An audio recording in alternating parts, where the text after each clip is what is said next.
বিএনপিকে আসলে কেন ভোট দেওয়া উচিত হবে না। আমরা বিএনপির শাসনামল 2001 থেকে 2006 সাল যেটি দেখেছি সেটি দেখেছি ঘুষ দুর্নীতি দুঃশাসন অপশাসনের একটি মহোৎসব। দুর্নীতিতে চ্যাম্পিয়ন হতে দেখেছি আমরা বিএনপিকে।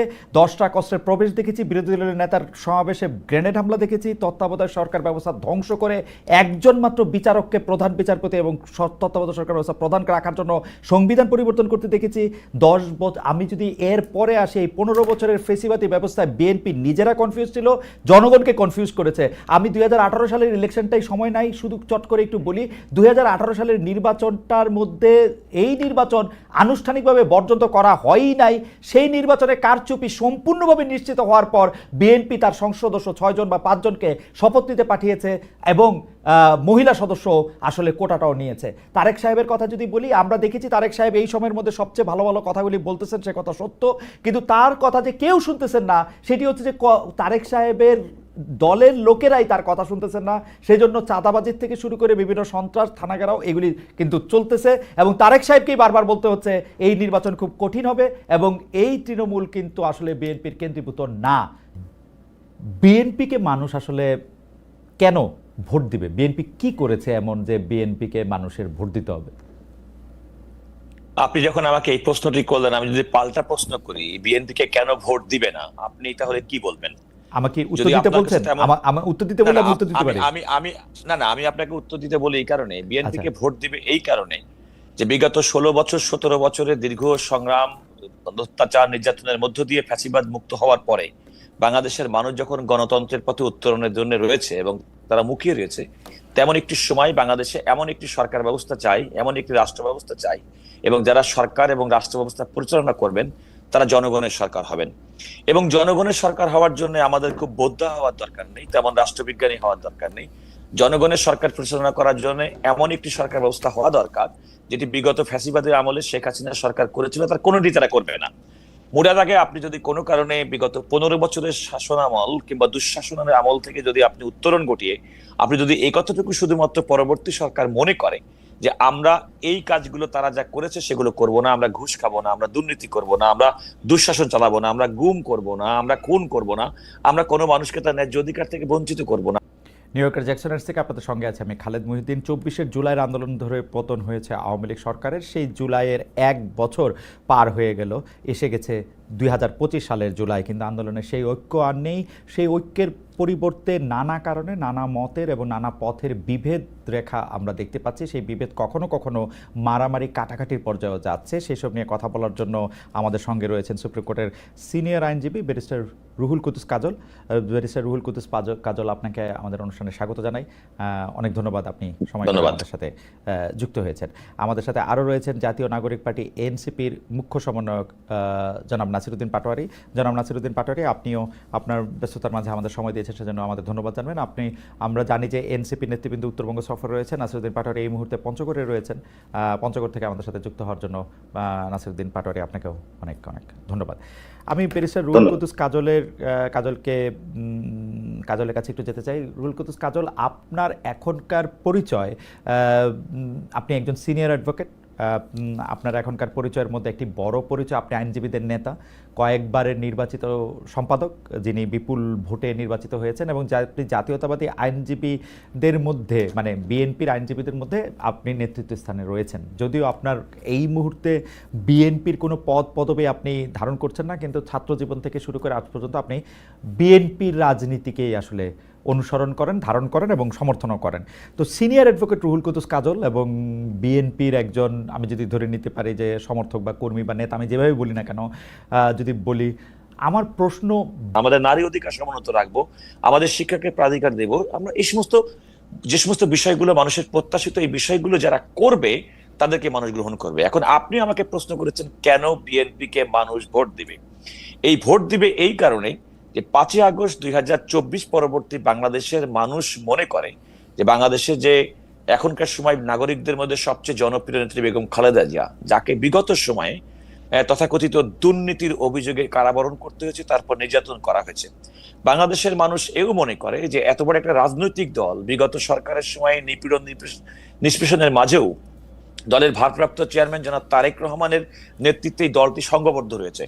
আরেকটি মানুষ মনে করে যে জনাব তারেক রহমান নেতার সাম্প্রতিক যে বক্তব্য, আমি আগেও বলে রাখছি যে তারেক রহমান সাহেবের দীর্ঘদিন পর্যন্ত আদালতের নির্দেশে এবং বিগত সরকারের সময় তার বক্তব্য কিন্তু সম্প্রচারে জাতীয় গণমাধ্যমের উপর নিষেধাজ্ঞা ছিল। সুতরাং তিনি বিভিন্ন সময় যে সমস্ত কথাবার্তা বলেছেন সে সমস্ত কথাবার্তা কিন্তু গণমাধ্যমে আসেনি।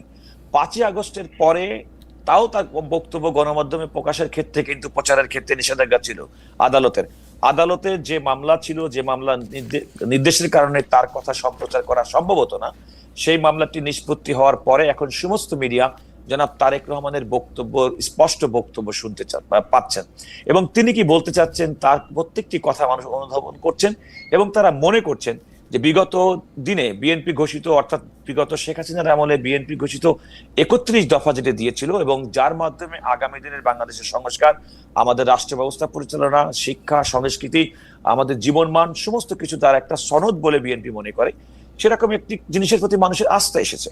আরেকটি আপনি খেয়াল করে দেখবেন, সেটি হচ্ছে যে এই যে 31 দফা এবং তার পরিপ্রেক্ষিতে পরবর্তীতে বর্তমান অন্তর্বর্তীকালীন সরকার কর্তৃক প্রণীত সংস্কার কমিশনে বিএনপির যে সক্রিয় অংশগ্রহণ এবং বিভিন্ন ক্ষেত্রে বিএনপির যে পার্টিসিপেশন, তার এনগেজমেন্ট সাধারণ মানুষের সঙ্গে, সাধারণ নাগরিকদের সঙ্গে, সবকিছুর মধ্যে আমি মনে করি মানুষের মধ্যে আস্থা জন্মাচ্ছে যে আগামী দিনে তারা যে স্বপ্নের বাংলাদেশ দেখতে চায় সেই বাংলাদেশটি উপহার দেওয়ার জন্য বিএনপি নিজেদেরকে গড়ে তুলেছে কিংবা তুলছে। এখন সেটি বিএনপি কতটুকু সেটি গড়ে তুলেছে কিংবা তার কতটুকু সার্থকতা এসেছে সেটা তো আপনার বিরোধী দলের থেকে ক্ষমতার বাইরে থাকতে তো সম্ভব না। জনগণের ম্যান্ডেট দিয়ে যদি বিএনপিকে পরীক্ষা করা হয় এবং বিএনপি যদি যে সমস্ত আশা মানুষের মধ্যে জাগিয়েছে এবং সেই আশার যদি প্রতিফলন ঘটাতে না পারে তাহলে মানুষ স্বাভাবিকভাবে মুখ ফিরিয়ে নিবে। সুতরাং এখন যেটা প্রয়োজন আগামী দিনের মধ্যে দ্রুত সম্ভব, যেটি আমাদের তত্ত্বাবধায়ক সরকারের মাননীয় প্রধান উপদেষ্টা ডক্টর মোহাম্মদ ইউনূস বলেছেন যে আগামী ফেব্রুয়ারি 2026-এর মধ্যে জাতীয় সংসদ নির্বাচন হতে পারে। আমরা প্রত্যাশা করি যে ডক্টর মোহাম্মদ ইউনূসের প্রতিশ্রুত এই সময়কালের মধ্যে একটি গণতান্ত্রিক, অবাধ, সুষ্ঠু এবং নিরপেক্ষ নির্বাচন এবং অন্তর্ভুক্তিমূলক নির্বাচনের মাধ্যমে যে সরকার গঠিত হবে এবং সেই সরকারের ম্যান্ডেট যদি বিএনপির পক্ষে যায় তাহলে বিএনপি যেটি করবে যে মানুষের মধ্যে যে আশা এবং স্বপ্ন জাগিয়েছে কিংবা অতীতে বিএনপির করা বিভিন্ন সময়কে যে ভুল রাষ্ট্র পরিচালনা, রাজনীতি করার ক্ষেত্রে সে সমস্ত ভুল সংশোধন করার জন্য যে প্রত্যয় তারা জাতীয় পর্যায়ে প্রতিশ্রুতি আকারে ব্যক্ত করেছেন সেটি মানুষ দেখতে পাবে। যদি কোনো কারণে মানুষ এর অন্যথা দেখে তাহলে বিএনপিকেও মানুষ একইভাবে পরবর্তী নির্বাচনের মাধ্যমে বিএনপির দিকে মানুষ মুখ ফিরিয়ে নিবে। এটা পলিটিক্যাল সায়েন্সের খুব স্বাভাবিক একটা বিষয়। এখনকার ক্ষেত্রে আমি যেটা মনে করি যে ফ্যাসিবাদ উত্তর বাংলাদেশে বিএনপি তার যে আগামী দিনের কর্মসূচি এবং সেই কর্মসূচি কতগুলো জিনিস কিন্তু অত্যন্ত সুলিখিত, অত্যন্ত জাতির কাছে কমিটেড। যেমন আপনি খেয়াল করে দেখুন যে আজকে অন্তর্বর্তীকালীন সরকার গঠিত ঐকমত্য কমিশনে সংবিধান, আমাদের আইন, আমাদের দুদক, আমাদের নির্বাচন কমিশন সংক্রান্ত বিষয়ে বিএনপি তার যে ভাবনা এবং তার চিন্তা যে শেয়ার করেছেন অনেকখানি বিএনপি একমত হয়েছে এবং মানুষ এগুলোকে সাধুবাদ জানিয়েছে। ওকে, সুতরাং পার্লামেন্টারি রিফর্মস, আপনি বলেন জুডিশিয়ারি রিফর্মস, আপনি আমাদের পার্লামেন্টকে দুইটা ভাগে ভাগ করা, একটা হচ্ছে আপার হাউস করা এবং নারীদের নেতৃত্ব, নারীদেরকে সেটি তো আমি আসছি। আমি যে প্রশ্নটি করেছিলাম যে বিএনপিকে কেন ভোট দিবে, আপনি আমাকে উল্টে প্রশ্ন করেছিলেন যে বিএনপি কেন ভোট দিবে না। আমি আসলে একটু লিবার্টি নিতে চাই কাজল ভাই আপনার কাছ থেকে, যে আমি একটু বলতে চাই যে এই হচ্ছে আমার মানে 1 মিনিটে ঊর্ধ্বশ্বাসে আমি যতটুকু বলতে পারলাম বললাম। এটা যদি ইট গোজ অন এন্ড অন।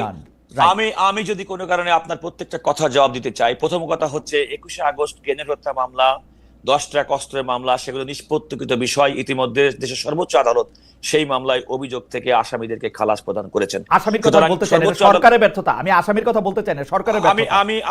আমি এটাকে আপনি জুডিশিয়ারি সেটেলড একটা ম্যাটার আমি মনে করি না সেটার আপনি অভিযোগ আকারে সেটা বলতে পারবেন। ওকে, আমি সে কারণেই বলেছিলাম যে বিএনপির সময়কে অতীতের বিএনপির দুর্নীতির যে বিষয় সেটা আমি বলেছিলাম যে অতীতে বিএনপির যদি ভুল থেকে থাকে সেই ভুল থেকে সংশোধন করে বিএনপির ভারপ্রাপ্ত চেয়ারম্যান জনাব তারেক রহমান বাংলাদেশের মানুষের প্রতি যে কমিটমেন্ট, বিশ্ববাসীর পাশে যে কমিটমেন্ট, আপনি যে সমস্ত বিষয়গুলো বলবেন সেগুলো অতীতের বিষয়। তো সেই কমিটমেন্টের পরে মানুষ কতটুকু আস্থা রাখছে আপনি একটু খেয়াল করে দেখুন। 2018 সালের নির্বাচনের গঠিত সরকার সংসদে যাওয়ার ক্ষেত্রে, বিএনপি যাওয়ার ক্ষেত্রে হয়তো এই দুই রকম ব্যাখ্যা থাকতে পারে। রাজনৈতিক দল হিসেবে এমন হতে পারে যে তাদেরকে এই সরকারের একচেটিয়া ভাবে তাদের বিরুদ্ধে অবস্থান গ্রহণ করার জন্য জাতীয় সংসদ ছাড়া, যেহেতু বিএনপি তখন জাতীয় এবং মিডিয়াতে কোনো বক্তব্য সম্প্রচার করা সম্ভব ছিল না, হয়তো মনে করেছিল সরকারের প্রোপাগান্ডা মেশিন হিসেবে জাতীয় সংসদকে যেভাবে ব্যবহার করবে, সেক্ষেত্রে অন্তত বিএনপি এবং সরকার বিরোধী এবং বাংলাদেশের মানুষের যে অবস্থান তার কিছুটা হয়তো তুলে ধরা সম্ভব হবে। এরকম একটি স্ট্র্যাটেজি থেকে, দলের অভ্যন্তর থেকে অনেক সময় আমরা শুনেছি, এরকম একটা পলিসি থেকে শুনেছি। হ্যাঁ, সময়ের পরিপ্রেক্ষিতে সে সমস্ত বিষয়গুলো পরবর্তীতে চুলচেরা বিশ্লেষণে কোনটা সঠিক, কোনটা ভুল হতে পারে।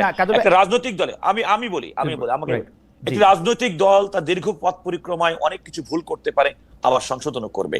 আবার রাজনৈতিক কেউ, যেমন আপনি খেয়াল করে দেখেন 2018 সালে যে পার্লামেন্টে বিএনপি গেল, তার আগের পার্লামেন্টে বিএনপি নির্বাচনে যায়নি বলে সমস্ত মানুষ বিএনপিকে চেপে ধরেছে। আপনারা যদি 2014 সালে নির্বাচনে যেতেন তাহলে আজকে আপনাদের পরিণতি হতো না। কাজল, আমরা কিন্তু বিএনপিকে এত কনফিউজ পেয়েছি। আমি 2018 সালের কথাটা যদি আপনাকে আমি বলি, বিএনপির টিকেটে নির্বাচিত একজন সংসদ সদস্য সম্ভবত সুলতান মাহমুদ মনসুর, তিনি ধানের শীষ নিয়ে ইলেকশন করেছিলেন গণফোরামের হয়ে, এবং তারপরে তিনি আসলে সংসদ সদস্য হয়েছিলেন বলে বিএনপির পক্ষ থেকে তাকে বর্জন করার কথা বলা হয়েছিল, তাকে প্রতিহত করার কথা।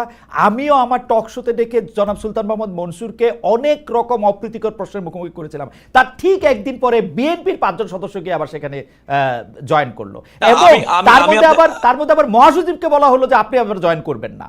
এর কোনোটাই কিন্তু একটা সাথে আরেকটা যায় না। কিন্তু আমি এটা নিয়ে বিস্তারিত কথা বলতে চাই না। জি না, আপনি যেগুলো বলেন সেগুলো তো হচ্ছে ম্যাটার অফ ফ্যাক্ট, কিন্তু আমি বলছি একটা রাজনৈতিক দলের অভ্যন্তরীণ যে স্ট্র্যাটেজি, সেই স্ট্র্যাটেজিকে আপনি নৈর্ব্যক্তিকভাবে বাইরে থেকে দেখে আপনি বিশ্লেষণ করতেই পারেন। কিন্তু আমি আপনাকে এটুকু বলি, আপনার নিশ্চয়ই মনে আছে 2014 সালের নির্বাচনে বিএনপি না যাওয়ার কারণে আমাদের অনেক সুশীল সমাজ, নানা রকমের মানুষ মনে করেছে বিএনপি নির্বাচনে যাওয়া দরকার ছিল। বিএনপির যে নির্বাচনে না যাওয়ার সিদ্ধান্ত সঠিক ছিল সেটি প্রমাণিত হয়েছে 2018 সালের নির্বাচনে। বিএনপির যে নির্বাচনে না যাওয়ার সিদ্ধান্ত সঠিক ছিল সেটি 2024 সালের জানুয়ারি মাসের নির্বাচনে ছিল। কাজল, আমি আমাকে একটু শেষ করতে দেন এই কথা বলার জন্য, যে আপনি অতীতমুখিতা ছেড়ে বিএনপি এখন আগামীর দিকে এগিয়ে যাচ্ছে। আমি যে কথা বললাম, অতীতের বিশ্লেষণ করলে যদি আপনি বিবেচনা করেন, বিএনপি তো অন্তত 10টা জায়গার মধ্যে হয়তো 8টা জায়গায় মার্ক পেতে পারে, কোন কোন জায়গায় 2 মার্ক কম পেতে পারে। আপনি যদি আওয়ামী লীগের পুরাটা টেনুর ধরেন, আপনি কি আওয়ামী লীগকে কোনো একটা কারণে ইন্ডেক্সে বলেন? আমি আওয়ামী লীগ হিসাবে আনতেছি না, কিন্তু আওয়ামী লীগ কিন্তু কাজল ভাই, এটা আমার এই পর্যায়ে শেষ কথা, আমি একটু এর সাথে কথা বলবো। কিন্তু আওয়ামী লীগ যে 15 বছর এরকম ফেসিস্ট হয়ে উঠতে পারছে, এর জন্য আমি বিএনপিকে দায়ী করি। এটা নিয়ে আমি আপনার সাথে পরে কথা বলবো। আমি আওয়ামী লীগের যে এই দুঃশাসন, এই ক্লিন চিট পাওয়ার জন্য বিএনপি দায়ী, এটা আমি বলবোই, ওই সময় বলছি, এখনো বলবো। আমি আপনাকে বলি খালিদ, আপনি ফুল স্টপ দিয়ে একটা কথা বলতে পারেন না, এই কারণে যে হোসেন মোহাম্মদ এরশাদের সময় আমরা আন্দোলন করেছি, বিএনপির আমলে আওয়ামী লীগ আন্দোলন করেছেন। আমাদের এখন পদযাত্রা পঞ্চগড়ে অবস্থান করছে। আমরা মানুষের সাথে মিশছি, অভূতপূর্ব সাড়া পাচ্ছি। মানুষ এই আন্দোলনে কেন নেমেছিল, সে আশা আকাঙ্ক্ষার প্রতীক এই তরুণ সমাজ বাংলাদেশে নতুন করে স্বপ্ন দেখিয়েছে। এই স্বপ্নগুলো আমরা প্রতিটা শব্দে লিখিত করছি। আমরা নতুন একটি বাংলাদেশ গঠন করতে চাই, যেই বাংলাদেশের মানুষ মর্যাদাকর জীবন ব্যবস্থা গ্রহণ করতে পারবে, যেই বাংলাদেশে ধর্মের নামে কোনো রাজনীতি হবে না, ধর্মের প্রতি সম্মান থাকবে, যেখানে বাংলাদেশে জাতীয়তাবাদের আড়ালে সিভিক ন্যাশনালিজমকে খারিজ করা হবে, ন্যাশনালিস্টের মাধ্যমে বাংলাদেশকে অবদমন করে ন্যাশনাল সিকিউরিটিকে থ্রেটের মধ্যে ফেলে বাংলাদেশের 18 কোটি মানুষকে অস্তিত্ব সংকটের মধ্য দিয়ে যে বাংলাদেশকে নিয়ে যাওয়া হয়েছিল, সেই ব্যবস্থা থেকে মুক্তির উত্তরণে তরুণদের মধ্যে যে স্বপ্ন এসেছে, সেই স্বপ্নের হালটা এবং সেই লিডারশিপ হলো এনসিপি ধরেছে। আমরা সংখ্যায় অনেক কম, টাকা পয়সা কম, এবং বাংলাদেশের যে এক্সিস্টিং যে সিস্টেম রয়েছে সেই সিস্টেমে আমাদের প্রতিনিধিত্ব কম, কিন্তু আশা আকাঙ্ক্ষা এবং সামনের যে বাংলাদেশের দক্ষিণ এশিয়াতে একটি মর্যাদাকর দেশ হিসাবে প্রতিষ্ঠা করা, বিশ্ব মঞ্চে বাংলাদেশকে নতুন ভাবে পথ দেখানো, আমরা মনে করি আমাদের দ্বারা এই কাজটা বাংলাদেশের মানুষ পাবে। সেই জায়গা থেকে আমরা এই আপরাইজিং এর পরে গণতান্ত্রিক প্রক্রিয়া গিয়েছি। যেহেতু গণতান্ত্রিক প্রক্রিয়ার মাধ্যমে সংসদে লেজিসলেটিভ অ্যাসেম্বলিতে আইন তৈরি হবে, আইন প্রণয়নের মাধ্যমে ঘুণে ধরা সমাজের অতীত যে সিস্টেমগুলো রয়েছে সেগুলোকে আমরা বাদ দিয়ে নতুন বাংলাদেশের যে স্বপ্ন দেখিয়েছিলাম সেটা বাস্তবায়ন করা। অলরেডি আমরা মানুষের সামনে গত 15 বছরে বাংলাদেশের যে রাজনৈতিক লিডারশিপ ছিল, তারা বাংলাদেশের মানুষের সামনে ব্যর্থতার পরিচয় দিয়েছে। আপনি একটু আগে বলেছিলেন যে গুম হয়েছিল, খুন হয়েছিল, এবং রুহুল কুদ্দুস ভাই কাজলও বলেছিলেন যে ওনাদের অনেক লিডারশিপকে আয়নাগরে রাখা হয়েছিল। কিন্তু এত মানুষের গুম খুন আয়নাগর যাদের সামনে ছিল, সেটা ওনারা নিতে পারেন না এবং জনগণকে সে সব দেখাতে পারেন নাই বলেই কিন্তু মানুষ রাজপথে নেমে আসে নাই।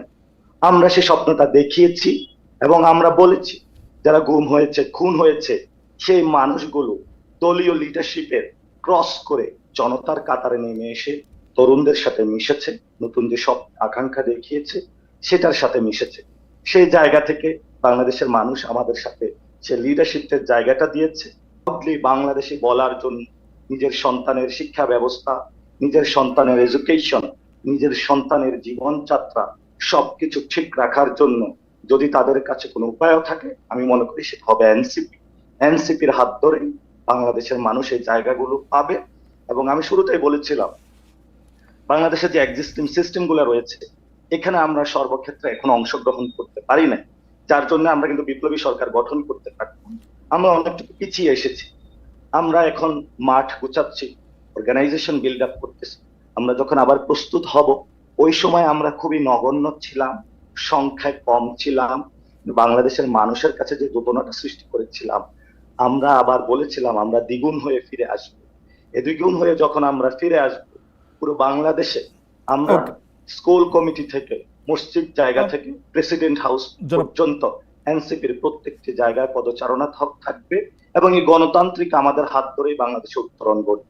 এই জন্যই হলো আমাদেরকে মানুষ ভোট দিবে। জনাব পাটোয়ারি, শুধু একটা বিষয় একটু ক্লারিফিকেশন চাওয়ার জন্য, যে আপনি কি এটা বললেন যে ধর্মের নামে রাজনীতি এনসিপি করবে না, এটা কি এনসিপির কথা?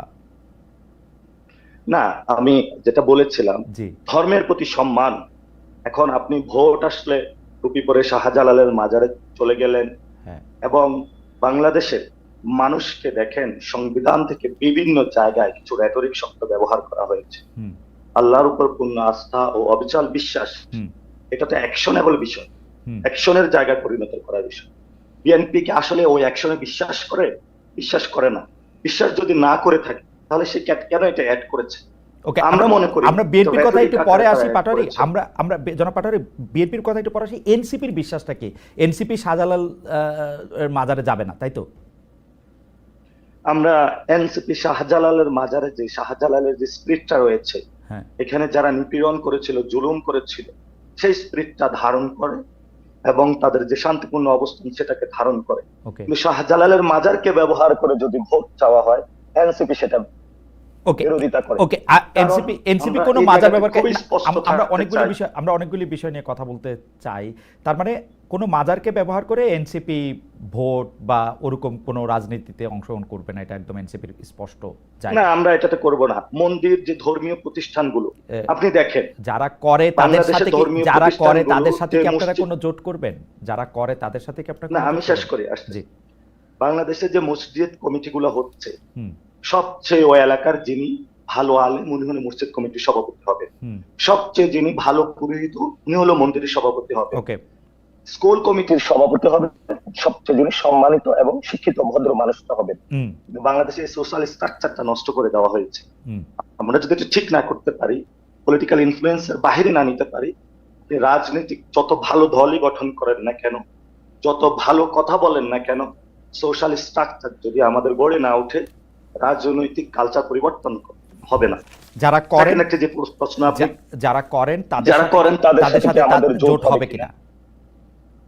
দেখুন, আমরা কিন্তু লিড দিতে চাচ্ছি, আমরা সবার মধ্যে সেই সংস্কৃতি তৈরি করতে চাচ্ছি যাতে এই বিষয়গুলো না হয়। যারা আমাদের সাথে আসবে তাদেরকে এই বিষয়গুলো মেনে আসতে হবে এবং আমরা চাই বাংলাদেশের সামাজিক যে প্রতিষ্ঠানগুলো রয়েছে, প্রতিষ্ঠানের প্রতিনিধিত্বদের কাছে ফিরিয়ে দিতে হবে। ধর্মের জায়গায় বিভিন্ন মানুষের যে আবেগ স্পৃহার জায়গা আছে সেটাকে সম্মান করতে হবে। ধর্মের নামে ধর্মকে ব্যবহার করা যাবে না। এবং এই আন্দোলনে আপনারা দেখেছেন যারা মাদ্রাসার ছাত্র তারা কিন্তু আমাদের সাথে সংহতি জানিয়েছিল, আন্দোলনে এসেছিল, শহীদ হয়েছিল। ঠিক আছে, আমরা মানে তাদের সেই আমি এই প্রসঙ্গে আসতেছি আপনার কাছে। আমি এনসিপিকে কেমন দেখি সেইটা একটু আপনাকে বলি এবং কিছু পয়েন্ট আমি আপনাকে রাখি। আপনারা এনসিপির পক্ষ থেকে বেশিরভাগ সময় বলেন শেখ হাসিনা সহ আওয়ামী লীগের নেতৃবৃন্দের বিচার করবেন, আপনারা সেই বিচার চাওয়ার জন্য মানুষের দরে দরে যাচ্ছেন, এমন একটা কথাও আপনারা বাজারে প্রচলিত করেছেন যে বিএনপি বা জামায়াত বা অন্য কেউ আসলে শেখ হাসিনা বিচার করবে না। কিন্তু আমার দৃষ্টিতে গত 17 বছরে সবচেয়ে বেশি নির্যাতিত দলটি আওয়ামী লীগ কর্তৃক, দলটির নাম হচ্ছে বিএনপি। তার সর্বোচ্চ পর্যায় থেকে শুরু করে তৃণমূলের নেতাকর্মীগণ আওয়ামী লীগের জাতাকলের নিষ্পেষণে অন্যায় বিচারের সম্মুখীন হয়েছে, বারবার আত্মত্যাগ করেছে, ব্যবসা বাণিজ্য পর্যন্ত করতে পারে নাই। কাজল ভাইয়ের ভাষায় ধান খেতে লুকিয়েছিল, যেটা আমার সাথে ওনার প্রাইভেট কথা হয়েছে, বাড়িতে থাকতে পারে নাই। এরকম বহু লোক আছে। এরকম মানুষ আন্দোলনে কেন নেমেছিল সেই কথাগুলি আপনারা স্মরণ করিয়ে দেন এবং বেশিরভাগ ক্ষেত্রে আপনারা মানুষের কাছে সেই আন্দোলনের জন্য আপনারা একক কৃতিত্ব দাবি করেন এবং সেই ক্ষেত্রেও আমরা দেখতে পাই যে আপনারা আসলে শুধু আপনাদের কথাই বলেন, যদিও কথা ছিল এই আপনাদের পাশে দাঁড়িয়েছিল বাংলাদেশের সবাই, আপনাদের পাশে দাঁড়িয়েছিল বাংলাদেশের সব রাজনৈতিক মতাদর্শের সব মানুষ, আওয়ামী লীগ বাদে। আপনারা নিজের হাতে আইন তুলে নিতে খুব পছন্দ করেন, যতখানি আপনাদের ক্ষমতা তত বেশি আপনারা আইন তুলে নেন। আমি বিভিন্নভাবে বিভিন্ন ঘটনা আমি আপনাদের বলতে পারি এবং কেউ যদি এটা আপনাদেরকে ধরায় দেয় তখন আপনারা আবার সেটাকে নিয়ে ট্রোল করেন, সেটাকে নিয়ে বাজে কথা বলেন। আমি দুইটা প্রসঙ্গ খালি আপনাকে ধরায় দেই। একটা হচ্ছে যে আপনারা থানা থেকে মুসলেখা দিয়ে লোক ছড়ায় নিয়ে আসছে আপনাদের বড় নেতা জনাব হান্নান মাসুদ। কয়েকদিন আগে মাত্র আপনাদের আরেকজন বড় নেতা জনাব আরিফ সোহেল উনি লিখেছেন পটিয়া থানা মাটির সাথে মিশায় দেওয়া হবে। আমরা এনসিপির ক্ষেত্রে আমরা দেখি যে গণতন্ত্রের প্রতি আপনাদের ন্যূনতম আস্থা নেই। গণতন্ত্রের প্রতি আপনাদের আস্থা নেই বলে আপনারা বিভিন্ন বাহানায় নির্বাচন পিছাইতে চান, কাল্পনিক এক ধরনের জনপ্রিয়তা পপুলারিটির কথা বলেন। হ্যাঁ, নির্বাচন পিছাইতে চান না বলে আপনাদের যে দাবি সেই দাবিকে জাস্টিফাই করার জন্য আপনারা আবার অন্য নানা রকম কথাবার্তা বলেন এবং এনসিপি নিয়ে আপনারা ধর্মের কথা বলেন। আপনি কথা বললেন জনাব পাটারি, আপনি বললেন এনসিপি নিয়ে ধর্মের নামে আপনি বলছেন ধর্মকে ব্যবহার করতে চায় না, এনসিপি সবাইকে ব্যবহার করতে চায়। আপনি যেটাকে লিড দেওয়া বলতেছেন সেটা সবাইকে ব্যবহার করতে চায়। আমি মোটা দাগে উদাহরণ দেই, আপনারা জামাতে ইসলামীর সাথে গাঁটছড়া বাঁধেন, আবার সুযোগ পেলে জামাতে ইসলামকে ৭১ নিয়ে খোঁচা দেন। আপনারা অমুককে আসলে ব্যবহার করেন, তুমুকের ক্ষেত্রে শুধুমাত্র বন্দুকের খোলাগুলি আপনারা ব্যবহার করেন। আপনারা বিপ্লবী সরকার গঠন করেন নাই এটা আপনারা বলতেছেন, এজিফ আপনারা ইচ্ছা করলে বিপ্লবী সরকার গঠন করতে পারতেন, অথচ আপনি অন্যভাবে এটার উদারতাটা দেখেন না। না, আপনারা পারতেন না। কারণ হচ্ছে আমি আপনাকে বলি, 1971 সালে মুক্তিযোদ্ধারা এসে সরকার গঠন করে নাই, 1990 সালে গণ অভ্যুত্থানকারীরা এসে সরকার গঠন করে নাই। যারা এই গণ অভ্যুত্থানে অংশ নিয়েছে 24শে জুলাই গণ অভ্যুত্থানে, তারা আপনারা সুপ্রিম স্যাক্রিফাইস করেছেন বলে আপনাদেরকে জায়গা ছেড়ে দিয়ে তারা সরে গেছে। আপনারা কিন্তু সেই দিন সেই চালকের আসনে ছিলেন না।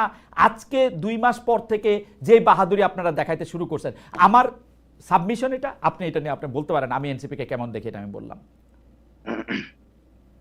আপনি অনেকগুলো কথা বলেছেন, মার্কেটে এই কথাগুলো বিভিন্ন বড় বড় দলগুলো ছেড়েছে। আমরা তাদের কাছে এখনো আহ্বান রাখবো যে এই ধরনের মিস ইনফরমেশন ছাড়বেন না। আমরা যথেষ্ট মিস ইনফরমেশন এমনি আমাদের ট্যাকল দিতে কষ্ট হচ্ছে, ইন্ডিয়া থেকে যে মিস ইনফরমেশন গুলা আমরা ফেস করতেছি।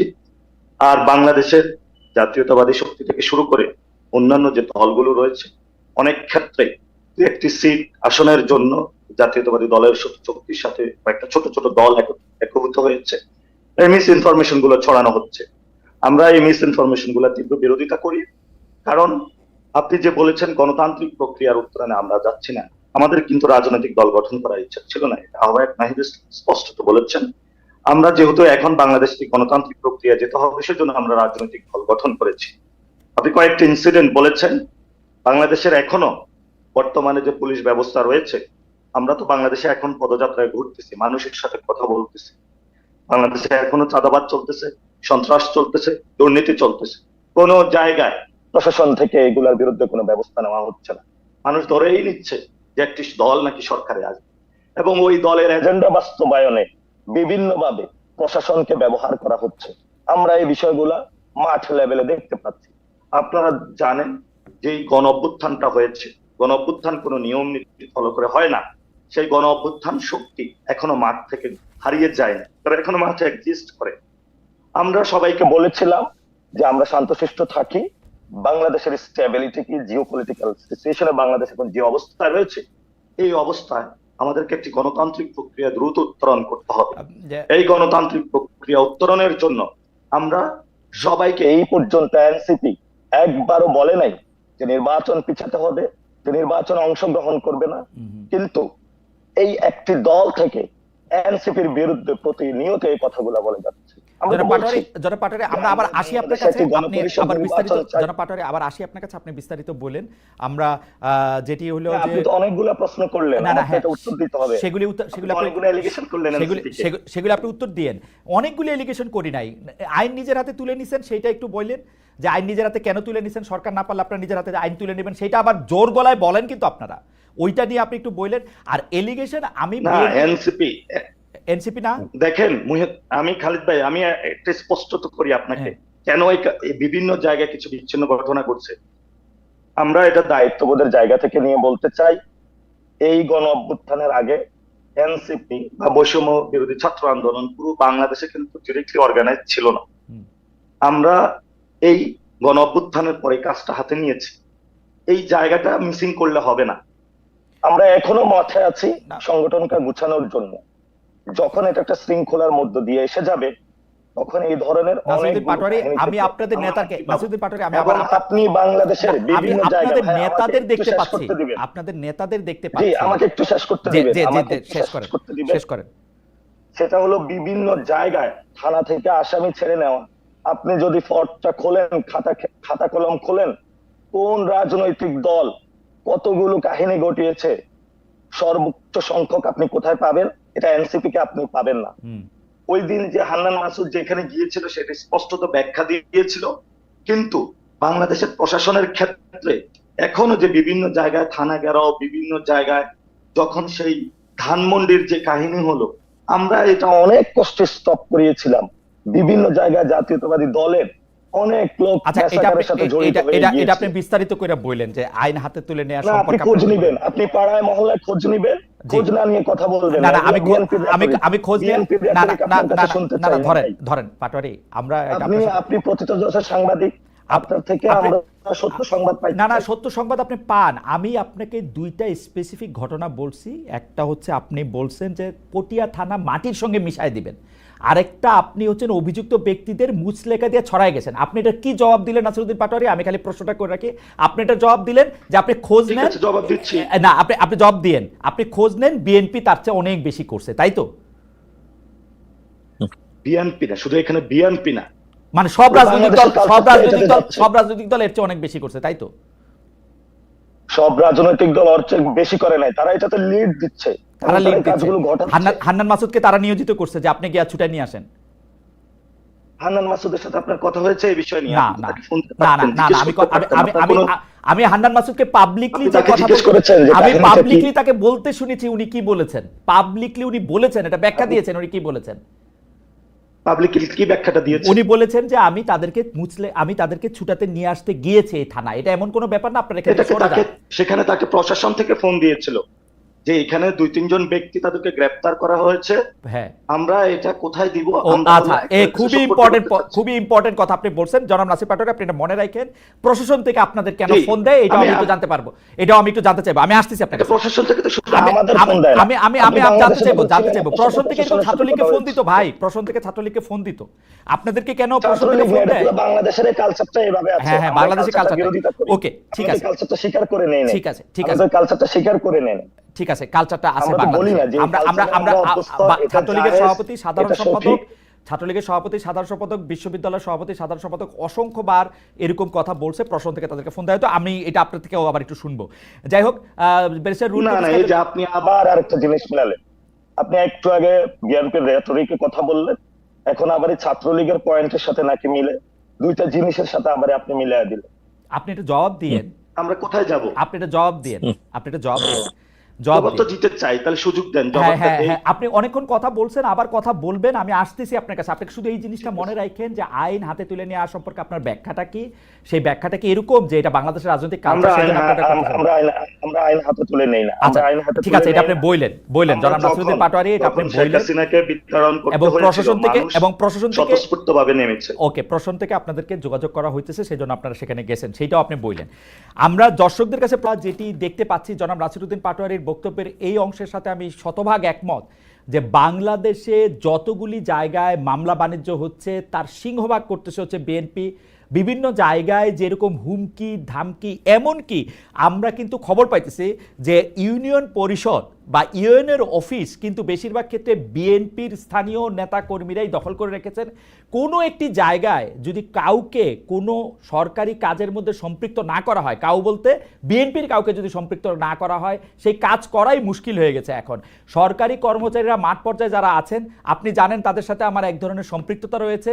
সেই উপজেলা স্বাস্থ্য কর্মকর্তা হোক, তিনি উপজেলা কৃষি কর্মকর্তা হোক, সমাজসেবা কর্মকর্তা হোক, প্রত্যেকটা ক্ষেত্রে বিএনপির লোকদের প্রত্যক্ষ অংশগ্রহণ বা ইনভলভমেন্ট না থাকলে কোনো কাজ করা অসম্ভব হয়ে পড়েছে। আপনারা সেগুলির খোঁজখবর রাখছেন কিনা? বিএনপি যদি ক্ষমতায় আসার আগেই এগুলি করতে থাকে, ক্ষমতায় যাওয়ার পরে তার কি কি করবে সেটিকে আমাদেরকে একটু বলতে পারেন কিনা বেসের রুহুল কুদ্দুস কাজল? দেখুন, আপনি যে কথাটি বললেন সে কথাটি একেবারে অমূলক, সে কথা তো বলার কোনো সুযোগ নেই। কারণ আপনি খেয়াল করে দেখবেন যে 5ই আগস্টের পরে বিএনপির যে সমস্ত নেতা কর্মী দলীয় শৃঙ্খলা বলেন, দেশের আইনের প্রতি তোয়াক্কা করে নাই এমন ব্যক্তিদের বিরুদ্ধে তো সাংগঠনিক ব্যবস্থা গ্রহণ করেছে।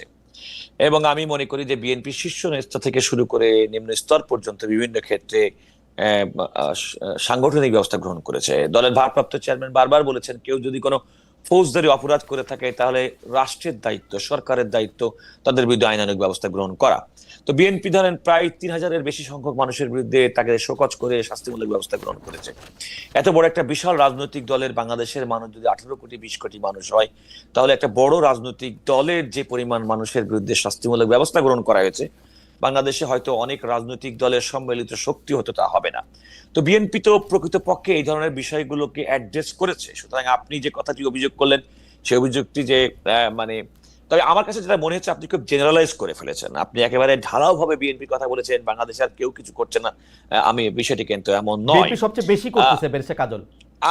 আমি আমি আপনাকে এটাই বললাম, তো বাংলাদেশের রাজনীতিতে জনগণের সংখ্যানুপাতিক ভারে বিশ্বাস এখনো যদি মনে করি, বিশেষ করে আওয়ামী লীগ উত্তর বাংলাদেশে, আমি আবারও বলছি যে ফ্যাসিবাদ উত্তর বাংলাদেশে যদি রাজনৈতিক শক্তি হিসেবে বিবেচনা করি, তাহলে যে কোনো বিবেচনায় তো বিএনপি তার সিংহভাগকে নিয়ন্ত্রণ করে, মানে প্রতিনিধিত্ব করে এবং প্রতিনিধিত্ব করার কারণে আমি বলছি, আমি খুব লজিক্যালি আপনাকে অ্যারিথমেটিক্যালি বলছি। সুতরাং স্বাভাবিকভাবে এই দেশের মানুষ, পলিটিক্যাল মানুষ, ইনফ্লুয়েন্সিয়াল মানুষ যদি কোনো কারণে কোনো কাজের মধ্যে যদি ইনভলভ হয়, বড় রাজনৈতিক দল হিসেবে তো বিএনপি সে সিংহভাগের দায়ভার বিএনপিকে নিতেই হবে। তবে দেখতে হবে, আমি আপনাকে আবারও বলছি কারণ দেখতে হবে বিএনপির শীর্ষ নেতৃত্ব সেগুলোকে কিভাবে অ্যাড্রেস করছে। বিএনপি কি এগুলোকে, বিএনপি শীর্ষ নেতৃত্ব কিভাবে অ্যাড্রেস করতেছে বেরসে কাজল খেয়াল করেন। শীর্ষ নেতৃত্ব তো আর স্থানে স্থানে চাঁদাবাজি করতে যাবে না। শীর্ষ নেতৃত্ব তো আর কারো গলায় পাড়া দিয়ে তার থেকে টাকা নিবে না। শীর্ষ নেতৃত্ব যেটা করবে সেটা হলো যে আইন শৃঙ্খলাকে নিয়ন্ত্রণ করবে, সুপ্রিম কোর্টে নিয়ন্ত্রণ করবে, তার নামের সকল মামলা প্রত্যাহার করে নিবে। শীর্ষ নেতৃত্ব যেটা চাইবে, যেইভাবে সরকারকে একটা নির্বাচনের দিকে হোক বা এই প্রশাসনিক ব্যবস্থার মধ্যে থেকে সবগুলি কি পজিশনে বসানো হোক সেটা নিয়ন্ত্রণ করা, বিএনপি সেটা করতেছে। সচিবরা, যেহেতু আমি তাদের সাথে একটু সম্পৃক্ত, আমি জানি, তারা পরিচয় দেয়, ভাই আমি বিএনপি রাজনীতি করছি, আমি ছাত্রদলের রাজনীতি করছি, আমি শিওর, আমি এই কথা বারবার বিএনপি নেতৃবৃন্দ পারলে পারি।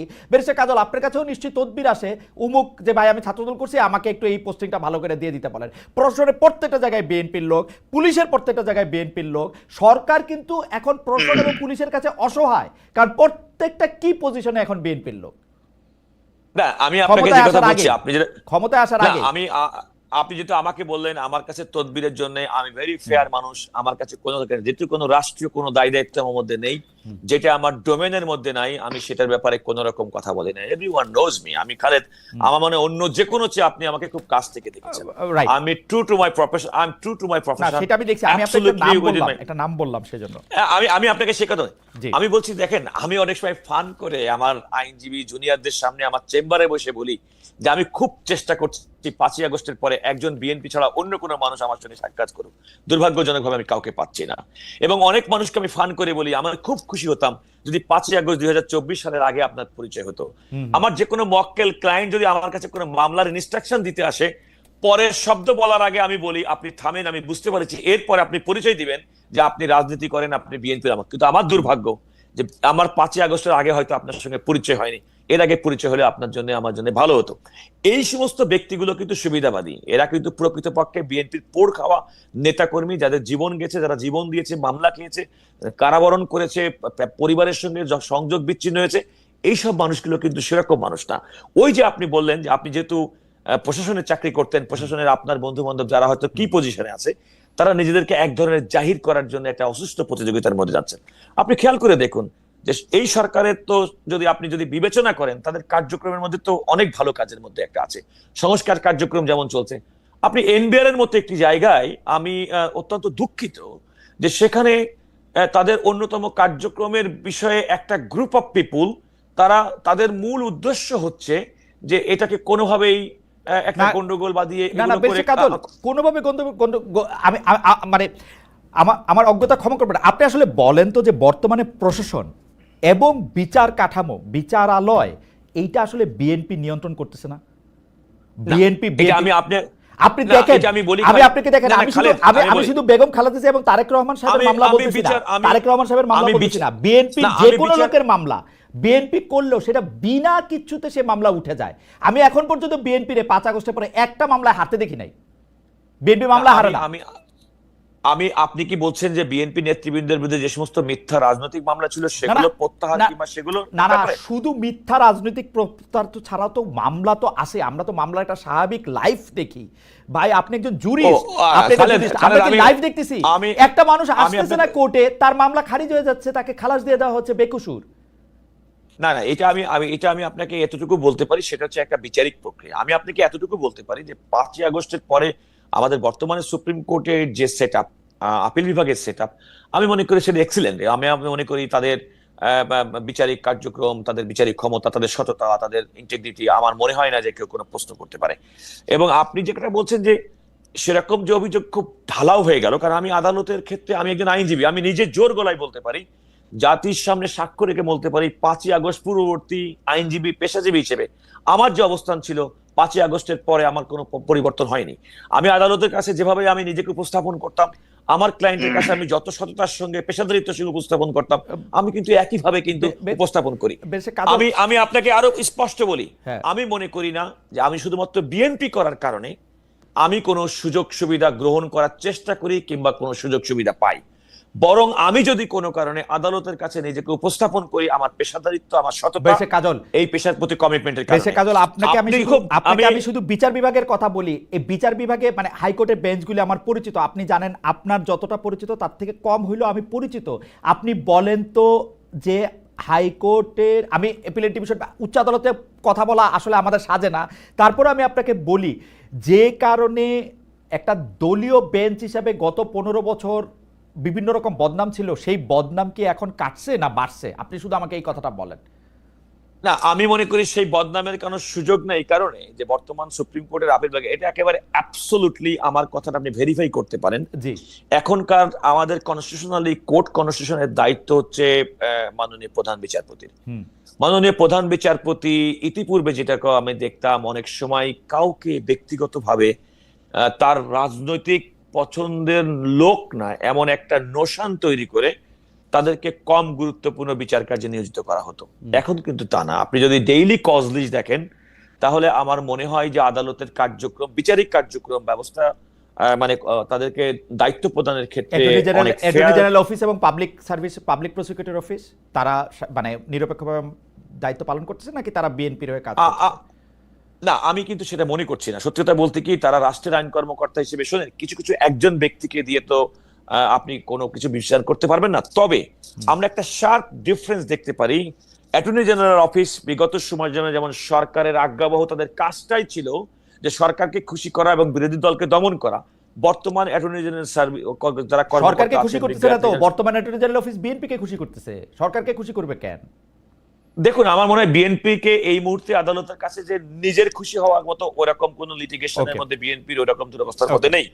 তবে আমি মনে করি যে একটা ফেয়ার ডিফারেন্স আমি পার্সোনালি লক্ষ্য করি, কারণ আমি খালেদ আপনাকে বলি, আপনি নিশ্চয়ই আমাকে জানেন, আমি কিন্তু মোটামুটি অনেক ব্যস্ত লয়ার বলে পরিচিত, এবং এই ব্যস্ততাটা আমার আজকালের মধ্যে না। আমি বিগত প্রায় 2 যুগ মতো সময়কালের মধ্যে, গত 20 বছর আপনি ব্যস্তই ছিলেন, গত 20 বছর আমি ব্যস্ত ছিলাম। সুতরাং এই ব্যস্ততার মধ্যে আদালতের প্রতি অ্যাটর্নি কিংবা প্রসিকিউশন সার্ভিসের যে একটা দলবাজিত্ব সেটা থাকতো, এখানে কিন্তু এখন সেটা অনেকাংশে কমে। আমি কথা বলছি না, আর একটা কথা বলবেন, দলবাজি করবে কেবে? বর্তমান সরকার তো অন্তর্বর্তীকালীন সরকার। ওকে, যদি একজন ব্যক্তি রাজনৈতিকভাবে ডিফেক্ট টু বিএনপি পাওয়ারে কিনা সেটা বুঝতে যেতেছিলাম। এটা এটা ইস এ মিক্সার। আপনি খেয়াল করে দেখবেন বিগত সময় যারা নিয়োগ প্রাপ্ত হতো তারা তো সম্পূর্ণভাবে একটা রাজনৈতিক দলের একই আদর্শের মানুষ ছিল। But we have got a mixture of people. Okay. We have got people from other people, we have got some people who are recommended by NCP as well. Okay. We know there are some people at attorney general অফিসে বেশ কয়েকজন কর্মকর্তা আছে যারা এনসিপির কেন্দ্রীয় নেতা। আপনাকে বলে রাখলাম। আচ্ছা, এনসিপির কেন্দ্রীয় নেতা আছেন। আমি একটু জনাব নাসিরউদ্দিন পাটোয়ারির কাছে আসি। জনাব নাসিরউদ্দিন পাটোয়ারি ধৈর্য ধরে আছেন আমাদের সঙ্গে। জনাব নাসিরউদ্দিন পাটোয়ারি, আপনাকে আর প্রশ্নটা আমি এক লাইনে রিপিট করি, আপনারা আইন নিজের হাতে তুলে নেন কিনা এবং সেইটাতে আসলে কেন্দ্রীয়ভাবে উৎসাহিত করা হয় কিনা। জনাব নাসিরউদ্দিন পাটোয়ারি।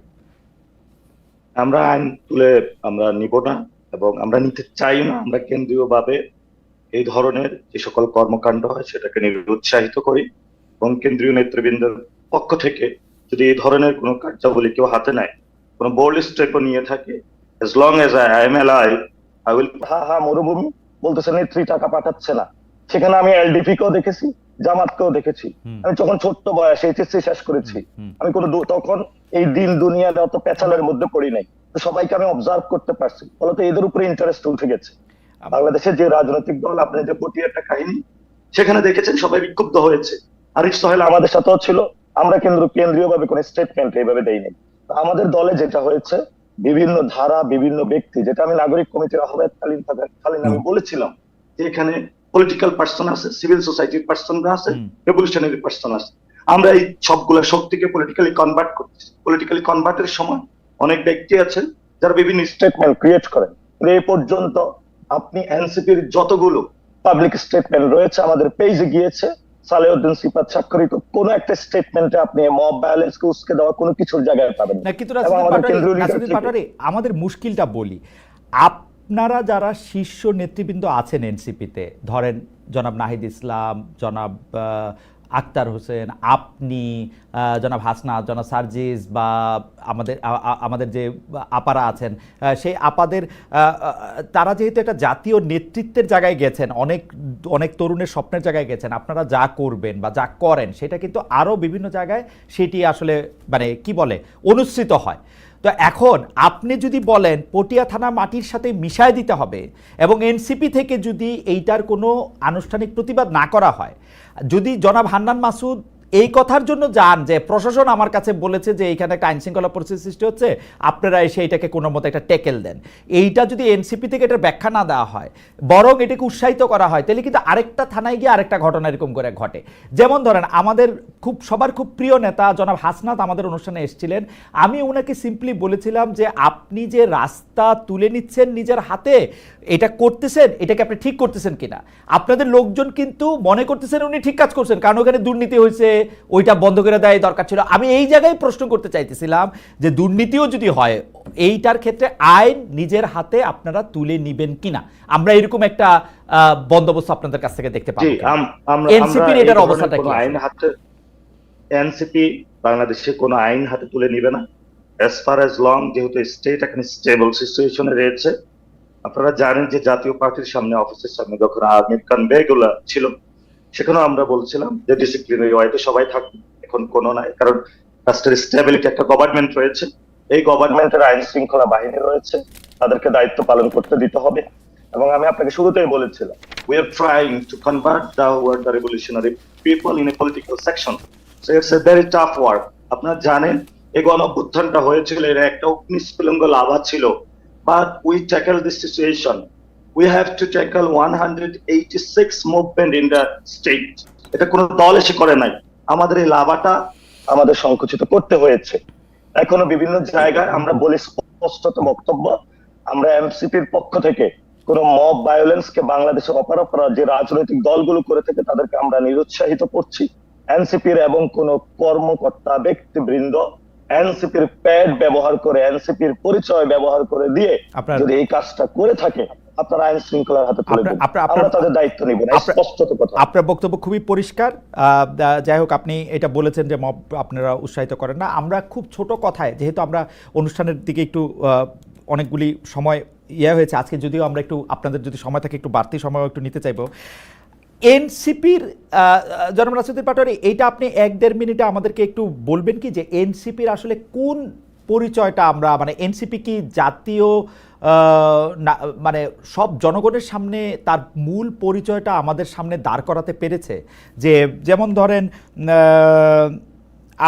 জামায়াতে ইসলামীর সাথে আপনাদের সম্পর্ক, ইসলামী আন্দোলনের মঞ্চ বা হেফাজতের মঞ্চ, নারী সংস্কার বিরোধী কর্মসূচির মঞ্চ, সেই সব জায়গায় আপনাদের দলের নেতাকর্মীদের আমরা ইন্ডিভিজুয়ালি দেখতে পাই। এনসিপির একটা স্পষ্ট অবস্থান দেখতে পাই না। এই রাজনীতিটা বা চিন্তাটা, দর্শনটা কি? আমি মোটা দাগে কয়টা প্রশ্ন করি।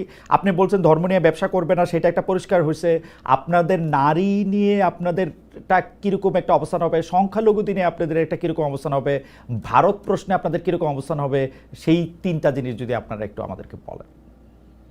নারী, সংখ্যালঘু, ভারত প্রশ্নে আমাদের সরাসরি অবস্থান, ভারতীয় যারা জনগণ রয়েছে আমরা তাদেরকে ভালোবাসি। আমরা মনে করি না এখনো ভারতীয় যে জনগণ রয়েছে তারা আমাদের থেকে বিচ্ছিন্ন। এই মানুষগুলো আমরা একই নদীর মাছ খাই, গঙ্গা জলে কেউ সিঁদুর পরে, গঙ্গা জলে কেউ স্নান করে পরিষ্কার হয়, সেই গঙ্গা জলেই কেউ কিন্তু অজু করে নামাজ পড়ে। ফলত এই গঙ্গার পানি যেমন একীভূত সবাইকে করেছে, আমরা সেই গঙ্গারই লোক, এবং এই পদ্মা নাম হোক, গঙ্গা নাম হোক, আমরা একীভূত থাকবো। কিন্তু ভারতীয় যে এস্টাবলিশমেন্টের অংশ রয়েছে বাংলাদেশকে নিচু জাত হিসাবে দেখে। আমরা সেই জায়গাতে অপোজ আছে, যে আমাদের বিরোধিতা আছে, আমরা একটা মিউচুয়াল রেসপেক্ট চাই। আমাদের পারমাণবিক বোমা থাকতে হবে এটা আমরা বিশ্বাস করি না। আমরা সাউথ এশিয়াতে পারমাণবিক বোমা চাই না, আমরা সাউথ এশিয়াতে শান্তি চাই। শান্তির জায়গায় পারমাণবিক বোমা না থাকা, ছোট রাষ্ট্র এটা হওয়ার কারণে কেউ যদি আমাদের হ্যায় করে দেখে, ছোট করে দেখে, বিভিন্ন ধরনের অমূলক কথাবার্তা বলে, এটা আমরা মেনে নেব।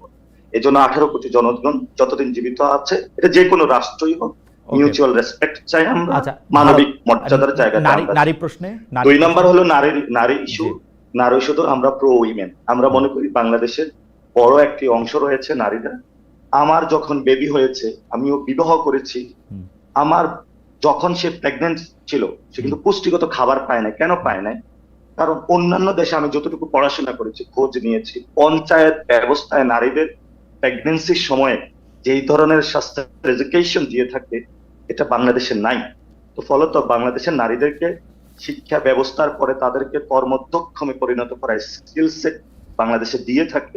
ইউনিভার্সিটিতে তাদেরকে ওই জায়গায় চাকরিতে নিয়ে যাওয়া, তাদেরকে তাদের যে মাতৃত্বকালীন থেকে শুরু করে একজন নারী হিসাবে পরিস্ফুটিত হয়ে ওঠা, যেটা বিদেশের বিভিন্ন রাষ্ট্রগুলোতে আছে, সে জায়গাটা বাংলাদেশের নাই। এবং আপনি দেখেন এই যে দশকে যে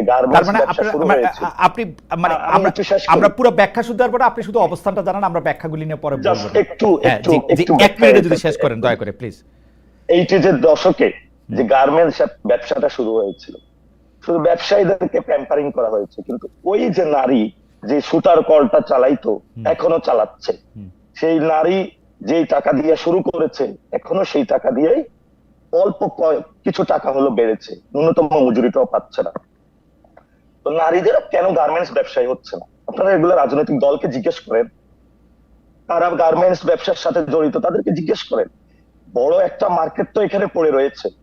এজন্য আমরা বলি নারীদেরকে আমরা একটা মর্যাদাকর ব্যবস্থা নিতে চাই, যেখানে নারী তার স্বাধীন সত্তা নিয়ে বসবাস করবে। নারী যে প্রশ্নটা রাজনৈতিক দলকে ডিল করতে হয়, এটা যাতে রাজনৈতিক দলকে ডিল করতে না হয়, নারী তার নারীর কোশ্চেনটা নারী ডিল করবে। এটা হলো আমাদের নারীদের প্রশ্ন। এবং আমাদের আপনি এটা একদম এই লাইনটা আপনার, মানে আমি আপনার সাথে, মানে আমি খুব আশাবাদী হলাম আপনার এই লাইনটা শুনে, যে আপনি একটা ন্যায় এবং একটা অগ্রসর অবস্থান চান। আপনি যদি সংখ্যালঘুদের নিয়ে বলেন, আপনাদের দলীয় অবস্থানটা কি? সংখ্যালঘুদের প্রশ্নে বাংলাদেশে যে গভর্নমেন্টে থাকুক না কেন, আমাদের প্রাইম কনসার্ন হলো তাদেরকে নিরাপত্তা নিশ্চিত করা। আমরা কোনো ধর্মভিত্তিক রাষ্ট্র না। আমরা 71 সালে এই বিষয়টা খারিজ করে দিয়েছি। 1940 সালে আমরা একটা রাষ্ট্র চেয়েছিলাম, কিন্তু আমরা ওই সময় রাষ্ট্রটা কোনো ধর্মের ভিত্তিতে অনেকে এক্সপাইরেশন করেছিল, সবকিছু খারিজ কিন্তু 71 হয়েছে।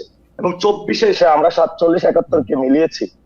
আমরা বাংলাদেশের মানুষ যতদিন জীবিত থাকবো, যেহেতু এখানে সংখ্যাগরিষ্ঠ মুসলমান একজন মানুষ হিসাবে আমার প্রথম দায়িত্ব হলো আমাদের যারা মাইনরিটি রয়েছে তাদেরকে আমাদের রক্ষা করা। এবং এটা কোনো তাদেরকে ধর্মীয় পরিচয় না, এটা সিটিজেন আকারে আমরা দেখি। এই জন্য আমাদের দলটার নামও দিয়েছিলাম আমরা নাগরিক আইডিয়া। এই জন্য আমরা সিভিক ন্যাশনালিজমে বিশ্বাসী এবং এই জায়গাটা আমি খুব স্পষ্ট করছি। আমরা নাসিরউদ্দিন পাটোয়ারি আপনাকে অনেক ধন্যবাদ দিতে চাই। আপনি আসলে ধর্ম, সংখ্যালঘু, নারী এবং এই বিষয়গুলিতে আপনার অবস্থান আপনি জানিয়েছেন। আমরা আশা করব যে ইশতেহার আকারে ওই অবস্থানগুলি আমরা নিশ্চয়ই এনসিপির ক্ষেত্র থেকেও আমরা 3 তারিখে শহীদ মিনারে এই ইশতেহার পাবলিশ করব। ইশতেহার আমরা চাচ্ছি, কারণ জি 10 তারিখে আমরা ঢাকাতে যখন বসেছিলাম আমরা কিন্তু গ্রামে মেশার একটা সুযোগ হয় নাই। আমি যদিও গ্রাম থেকে এসেছি, এখন কিন্তু গ্রামের কানেক্টিভিটিটা করতেছি আমরা, যাতে এই কথাগুলো আমরা ট্রান্সলেট করতে পারি। আচ্ছা, ঠিক আছে, আমাদের উপরে বিশ্বাস। আমার মনে হয় যে আপনার উপর বাংলাদেশ ভালো থাকবে। আপনার বক্তব্যের উপর বিশ্বাস রাখা আমার জন্য খুবই আনন্দদায়ক। আমাদের একজন দর্শক মোহাম্মদ জাহিদুল ইসলাম, তিনি আমাকে একটা মন্তব্য করেছেন আমার সম্পর্কে, একটু পড়ে শোনাতে চাই। তিনি বলেছেন, আমার বিশ্ববিদ্যালয়ে বড় ভাই খালেদ মহিউদ্দিন কখনো আওয়ামী লীগের দালালি করে, কখনো বিএনপির, কখনো জামায়াতের, যখন যেখানে সুবিধা পায় আর কি। কথা সত্য ভাই। আমি আজকে নাসিরউদ্দিন পাটোয়ারির এই কথা শুনে এবং ইশতেহার দেখে আমি নিশ্চয়ই এনসিপির দালালিও করব। আমার এখন পর্যন্ত মানে আজকের ইয়েতে এনসিপি আমার প্রিয় দলে পরিণত হয়েছে। আপনি দালাল হিসেবে, এনসিপির দালাল হিসেবে আমাকে অন্তর্ভুক্ত করতে পারেন। আমি একটু ব্যারিস্টার রুহুল কুদ্দুস কাজলের কাছে একটু যেতে চাই। ব্যারিস্টার রুহুল কুদ্দুস কাজল, কয়েকদিন আগে মাত্র জনাব নাসিরউদ্দিন পাটোয়ারি খুবই আলোচনার মধ্যে এসেছিলেন যে বিএনপি কত আসন পাবে এবং এনসিপি কত আসন পাবে সেটা নিয়ে কথায় সারা বাংলাদেশের সবাই সেই কথার মধ্যে আলোচনায় এসেছিল। আমি আপনার কাছে একটু, কারণ আপনি শুধু তরুণ বয়স থেকে বিশ্ববিদ্যালয়ের ছাত্র রাজনীতি করেছেন বলে না, আমি আর আপনি প্রায় সমসাময়িক সময়ের এবং দীর্ঘকালের বন্ধুও একরকম, সেজন্য আমি আপনাকে খুব ভালো করে জানি যে আপনি যখন আইনজীবী হিসেবে আইনজীবী সমিতিতে আপনি লড়াই করেছেন, সমিতির সম্পাদক পদ মানে যেটা আসলে আইনজীবীদের নেতৃত্ব যার মাধ্যমে আসলে নির্ধারিত হয়, সম্পাদকটা দিয়েই সেটা আসলে বোঝা যায়, সেটাতে আপনি নির্বাচন করেছেন, নির্বাচিত হয়েছেন, প্রতিদ্বন্দ্বিতা করেছেন। সেই হিসাবে বাংলাদেশের রাজনৈতিক সিনারিওটা আসলে আপনি কীরকম দেখেন? মানে আপনি কি এরকম দেখেন যে বিএনপি 300 আসনে নির্বাচন করলো, 300 আসনের মধ্যে 295টা পাইলো, আর ধরেন 100 সংরক্ষিত আসনের মধ্যে সেই প্রপোর্শনালি পাইলো? আপনি কি এরকম একটা দেখেন, নাকি কি দেখেন? নাকি নাসিরউদ্দিন পাটোয়ারির যে সেই বলা যে বিএনপি আসলে অল্প কয়টা আসনে বেশি পাবে না, 300 আসনে জিতবে হচ্ছে এনসিপি, সেটা আপনার মধ্যে একটু ভয় ধরিয়ে দিয়েছে? এইটা কিরকম আসলে জনাব রুহুল কুদ্দুস কাজল যদি বলেন। খালেদ, নাসিরউদ্দিন পাটোয়ারি তো তরুণ রাজনীতিবিদ, নতুন রাজনৈতিক দলের নেতা। তার যে বক্তব্যের কথা আপনি বললেন সে বক্তব্যটা আমি লক্ষ্য করেছি এবং দেখেছি। তিনি বলেছে বিএনপি 50টা থেকে 100টা সিট পাবে না। আমি যদি ভুল না বলি, উনি আরেকটি বক্তব্য হচ্ছে তারা পার্লামেন্টে যাবেন এবং 400 সিটের মধ্যে 300 সিট পাবে এনসিপি। এটা হয়তো তার একটা রাজনৈতিক ভাবে আগামী দিনের কিছু মানুষকে আকৃষ্ট করার জন্য এমন একটি কথা তিনি বলে থাকতে পারেন বলে আমার বিশ্বাস। তবে আমি নাসিরউদ্দিন পাটোয়ারির মতো একজন তরুণ প্রতিশ্রুতিশীল রাজনীতিকের কাছে প্রত্যাশা করব, একজন সিনিয়র নাগরিক হিসেবে আমাদের দেশে এরকম কিছু বালখিল্য কথা বলে কিছু কিছু মানুষের নামের সঙ্গে কিন্তু ট্যাগিং হয়ে গেছে। যেমন কোন ব্যক্তির নাম হাসান থেকে হয়ে গেছে হাসাও, কোন ব্যক্তির কথাবার্তা প্রত্যেকটা মানুষের জন্য আনন্দদায়ক কিংবা কখনো কোনো ট্রল করার সুযোগ হয়েছে। নাসিরউদ্দিন পাটোয়ারি, আমি ইতিপূর্বে আপনার শোতে ছিলাম, যতটুকু আমার কাছে মনে হয়েছে যে তার মধ্যে দেশপ্রেম আছে, দেশ নিয়ে চিন্তা আছে। আমি তাকে অনুরোধ করব যে তাই যদি উনি মনে করতে পারেন তাহলে তা এনসিপির পক্ষ থেকে সবচেয়ে আগে আগামী 1 সপ্তাহ 2 সপ্তাহের মধ্যে নির্বাচন প্রত্যাশা করা উচিত। কারণ কোন দল কতটি আসন পাবে সেটি একমাত্র নির্ধারিত হবে ভোটার তার ভোটের প্রয়োগের মাধ্যমে, নেতা নির্বাচনের মাধ্যমে।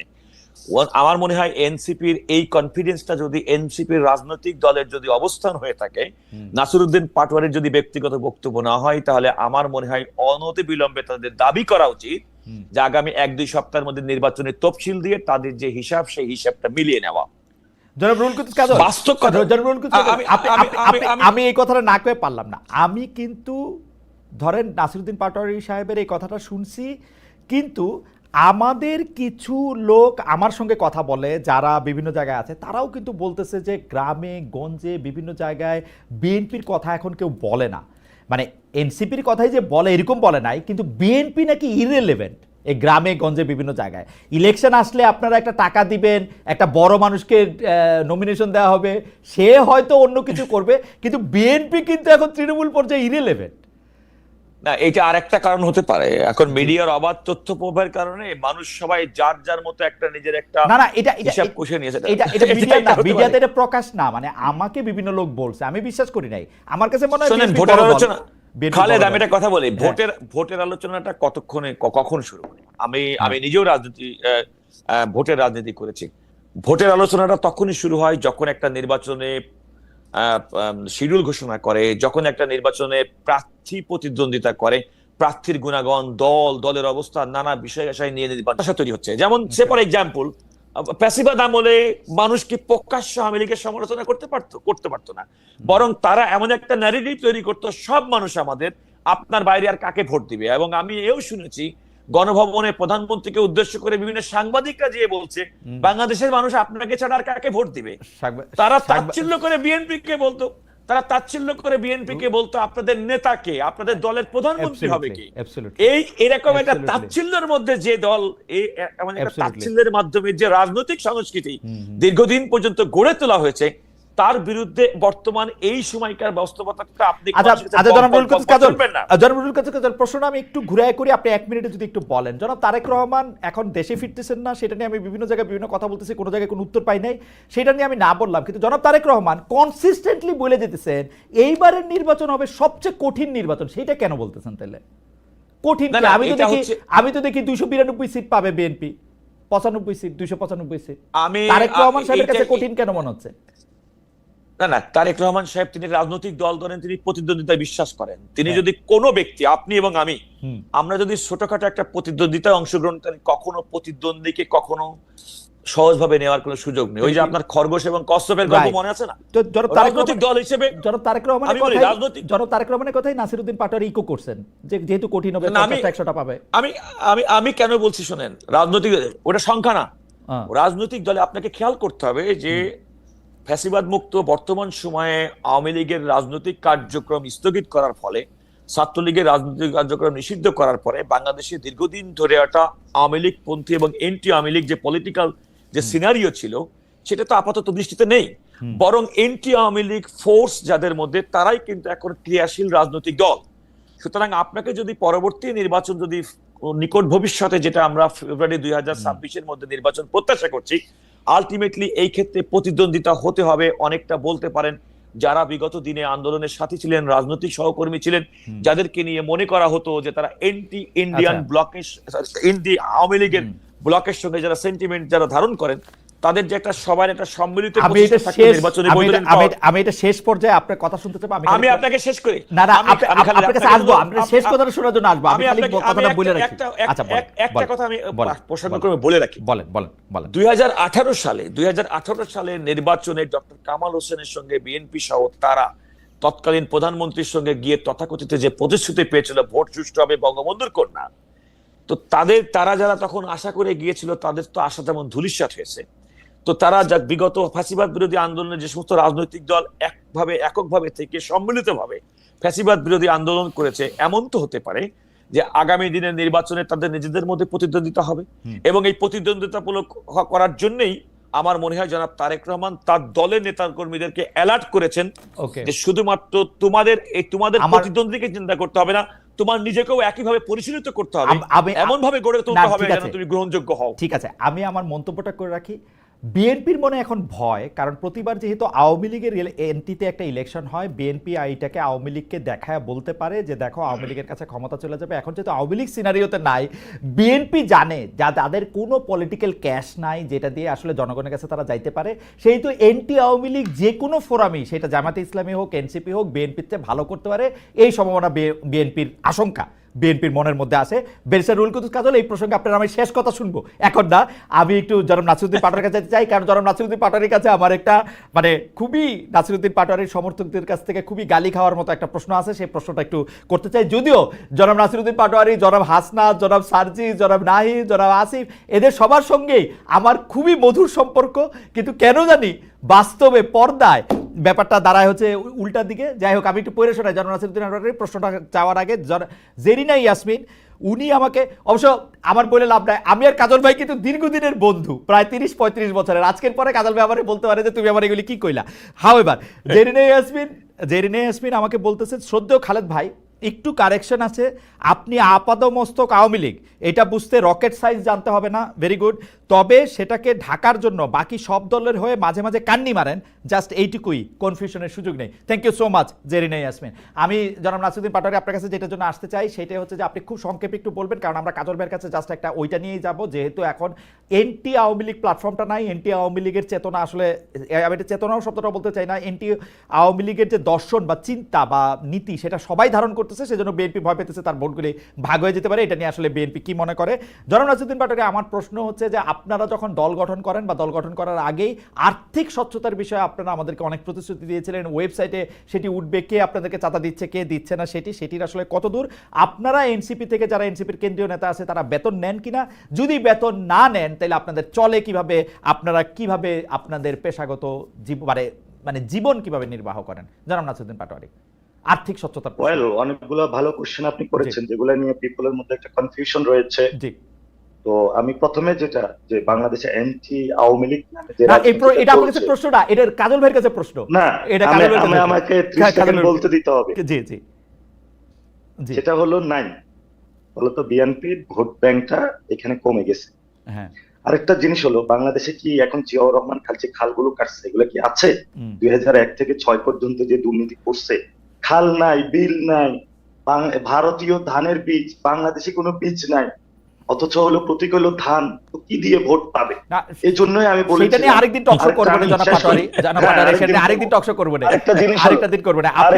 আপনি শুধু এনসিপির বাংলাদেশে বিএনপির হলো সমর্থক। আমি যেটা স্টাডি করলাম, 75 থেকে পরবর্তী জিয়াউর রহমান দল গঠন করলেন, খালেদা জিয়া আসলেন, 90-এ ওনারা বড় গণঅভ্যুত্থানের নেতৃত্ব দিয়েছিলেন 1 থেকে 6 পর্যন্ত, 25-30-এর উপরে ওনাদের ভোট নাই। 25-30 হলে তো 90টা আসনে হয়। আমি যেটা বললাম, এটাকে কাজল ভাই ল পড়ছেন, এতটুকু বুঝতে পারেন না নাকি? এটাও আমার থেকে বুঝতে হবে আপনার। তারপরে আসি যে আমি বলেছি 300টা আসনের কথা। দেখেন খালিদ ভাই, একটা জিনিস বুঝেন, আমরা যখন রাজনৈতিক দলের প্রার্থী দিব আমরা তো 300 আসনেই দিব। এখন আমি বললাম 150টা, ওই ছোট দল তোকে 2টা দিব, তোকে 3টা দিব, তা আমি তো 300 আসনে জেতার জন্যই প্রার্থী দিব। এটা কেমন রাজনৈতিক দল? আপনি 300 আসনে জেতার জন্য প্রার্থী দিতেছেন না, একটা লোকের ডামি দাঁড় করায় দিচ্ছেন, ওরে দিয়ে ওরে জিতাবেন। এই সংস্কৃতি থেকে ভাই আপনাদেরকে বের হতে হবে ভাই, এগুলা অতীত সংস্কৃতি। এজন্য এখন আমি বললাম সেটা একদম অ্যাবসলিউটলি, আপনি যদি আমরা 1 ঘন্টার বেশি 200 আসন জিততে হবে, আমি বললাম যে আমাদের 200 আসন জিততে হবে, 200 আসন বাকি 100 জনের ভিতরে থাকবে ভাই, কে না কে জিতবে। ওই 200 জনের মধ্যে কি আমার নামটা? এটা হয় কি জনাব পাটোয়ারি,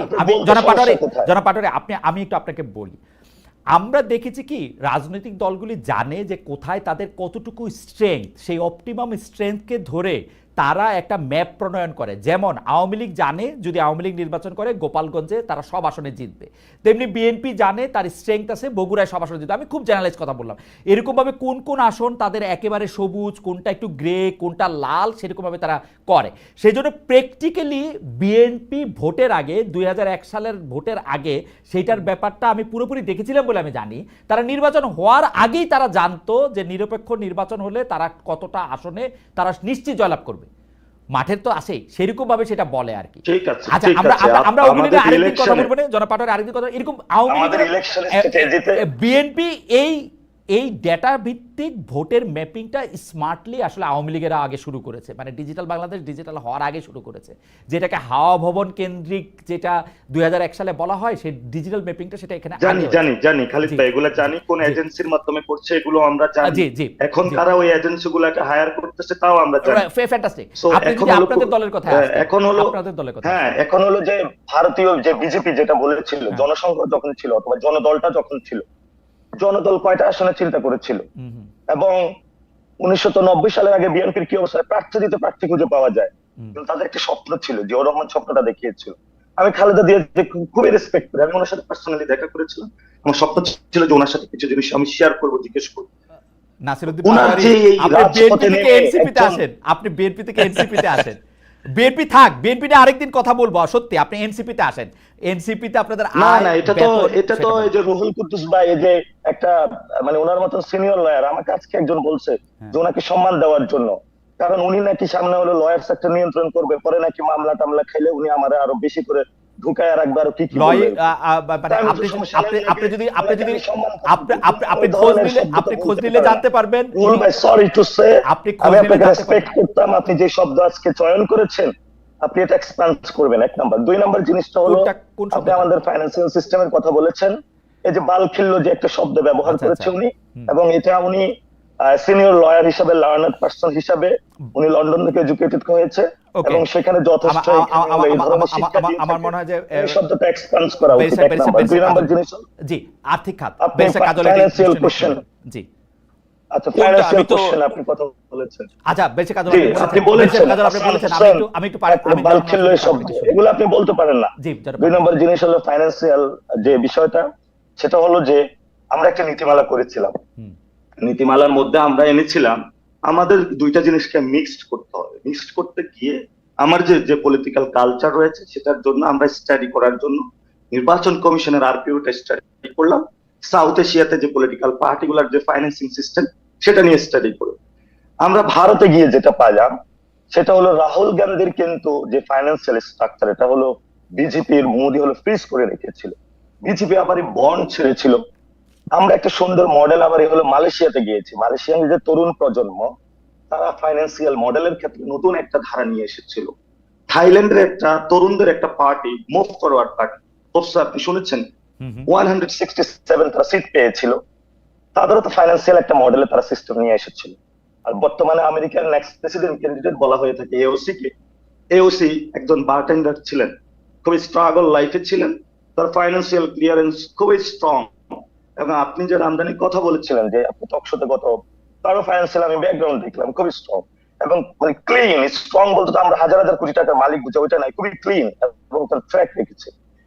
আমরা যখন দল গঠন করলাম আমরা খুবই একটা চিন্তার মধ্যে পড়ে গেলাম যে স্ট্রাকচার গুলোতে বিভিন্ন দল, বিভিন্ন বিএনপির এমপি গুলো অফার করতেছিল যে আমাদের সাথে আসো, ব্যবসা করো, কোথায় থেকে ইলেকশন করবা, কি করবা, দল চালাবা কিভাবে, বিভিন্ন দেশ আমাদেরকে বলতেছে, বিভিন্ন গোয়েন্দা সংস্থা বলতেছে। আমরা বলছি নো, আমরা কোনোটাতে যাব না। তখন আমরা ইয়েল ইউনিভার্সিটি, এমআইটি ইউনিভার্সিটি এবং ওয়ার্ল্ডের যারা বাংলাদেশি ডায়াসপোরা আছে তাদের সাথে যোগাযোগ করলাম, how can I solve this matter. তারা আমাদেরকে একটা ফাইন্যান্সিয়াল মডেল বানিয়ে দিল।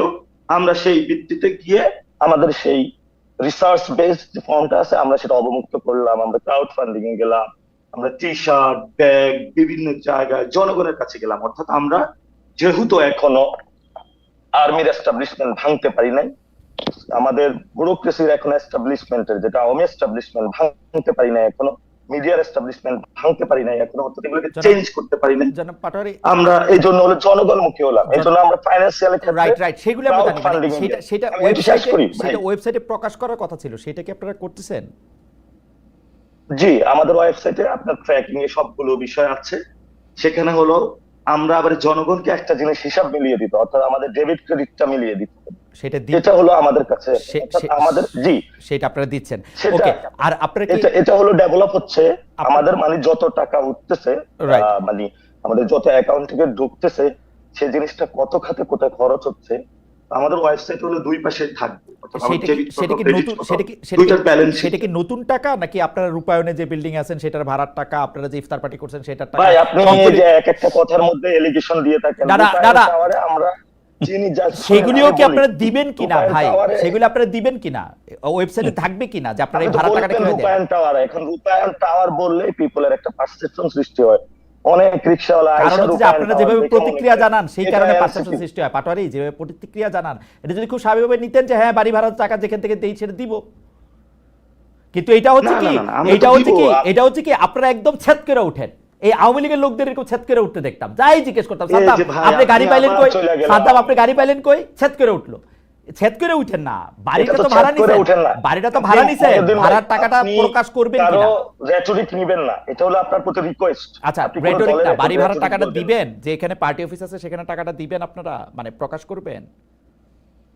জি, আমরা ভাড়া দিচ্ছি, সেটা প্রকাশ করবেন কিনা? আপনারা বলছেন যে আপনাদের আর্থিক সকল স্টেটমেন্ট সবার সামনে উন্মুক্ত থাকবে, সেটা থাকবে জি, আমরা প্রকাশ করব। কবে থেকে থাকবে? আমরা প্রকাশ করব। আমরা ফাইন্যান্সিয়াল এখানে যে বিষয়টা হয়েছে, যিনি এই আমরা যে জায়গা আমাদের অফিসটা আছে, যিনি ওইটার মালিক উনিও বিএনপির সাথে সংশ্লিষ্ট, খুবই ভদ্রজন পার্সন, মানে পচা বিএনপি না, ভালো বিএনপি। না, তো BNP উনি তো- বলছেন BNP যে তো ভাই, আপনাদের আমার পরিচয় ওইভাবে পাবলিশ করিও না। তো ওনারটা মানে ওনার পরিচয়টা তো আমার গোপন রাখতে হবে, উনি যেহেতু আমাদের কাছে রিকোয়েস্ট আপনি করছেন। একটা তারিখ বাকি আমরা বলেন। পারমান্তে আপনি বলতে একটা চাই তারিখ আপনারা বলেন এটা যে পাবলিশ এই করে দিবেন তারিখের ইনশাআল্লাহ। মধ্যে আপনারা এটা জনগণের কাছে প্রকাশ করবেন। আমার কোনো উৎসাহ নাই আমরা আগামী 1-2 সপ্তাহের মধ্যে আমাদের চ্যাট টিম, ফাইন্যান্সিয়াল যিনি পার্টি কোষাধ্যক্ষ গঠন আছে, আমি হওয়ার পর পার্সোনালি থেকে এটা অবশ্যই এখন করে- পর্যন্ত আপনাদের আয় ব্যয়ের হিসাবটা আপনারা জনগণের কাছে প্রকাশ করবেন, তাই তো? জি, আমরা এটা পাবলিশ করে দিই। আচ্ছা, আপনারা কি কোনো বেতন নিতেছেন কেন্দ্রীয় নেতারা এই পার্টি আমাদের থেকে? এখানে একটি কথা এসেছিল যে মানে জামায়াত ইসলামীর বাংলাদেশের যে মডেলটা, এটাতে হলো মানে তাদের একটা বরাদ্দ থাকে। আবার এই বিএনপির এটা হলো বুর্জোয়া পলিটিক্স এর এই ক্ষেত্রে হলো পার্সন টু পার্সন এই জিনিসটা মেনটেন করে, আর বড় ভাইকে হলো বিভিন্ন জায়গা থেকে চাঁদা তুলে দেয়। হুম, তো সেই জন্য আমরা চিন্তা করছি যে আমরা আইডিয়া কেন্দ্রিক রাজনীতি করব, এখানে কোনো ভাইয়ের রাজনীতি করব না, কোনো প্রবাসী ব্যক্তির রাজনীতি করব।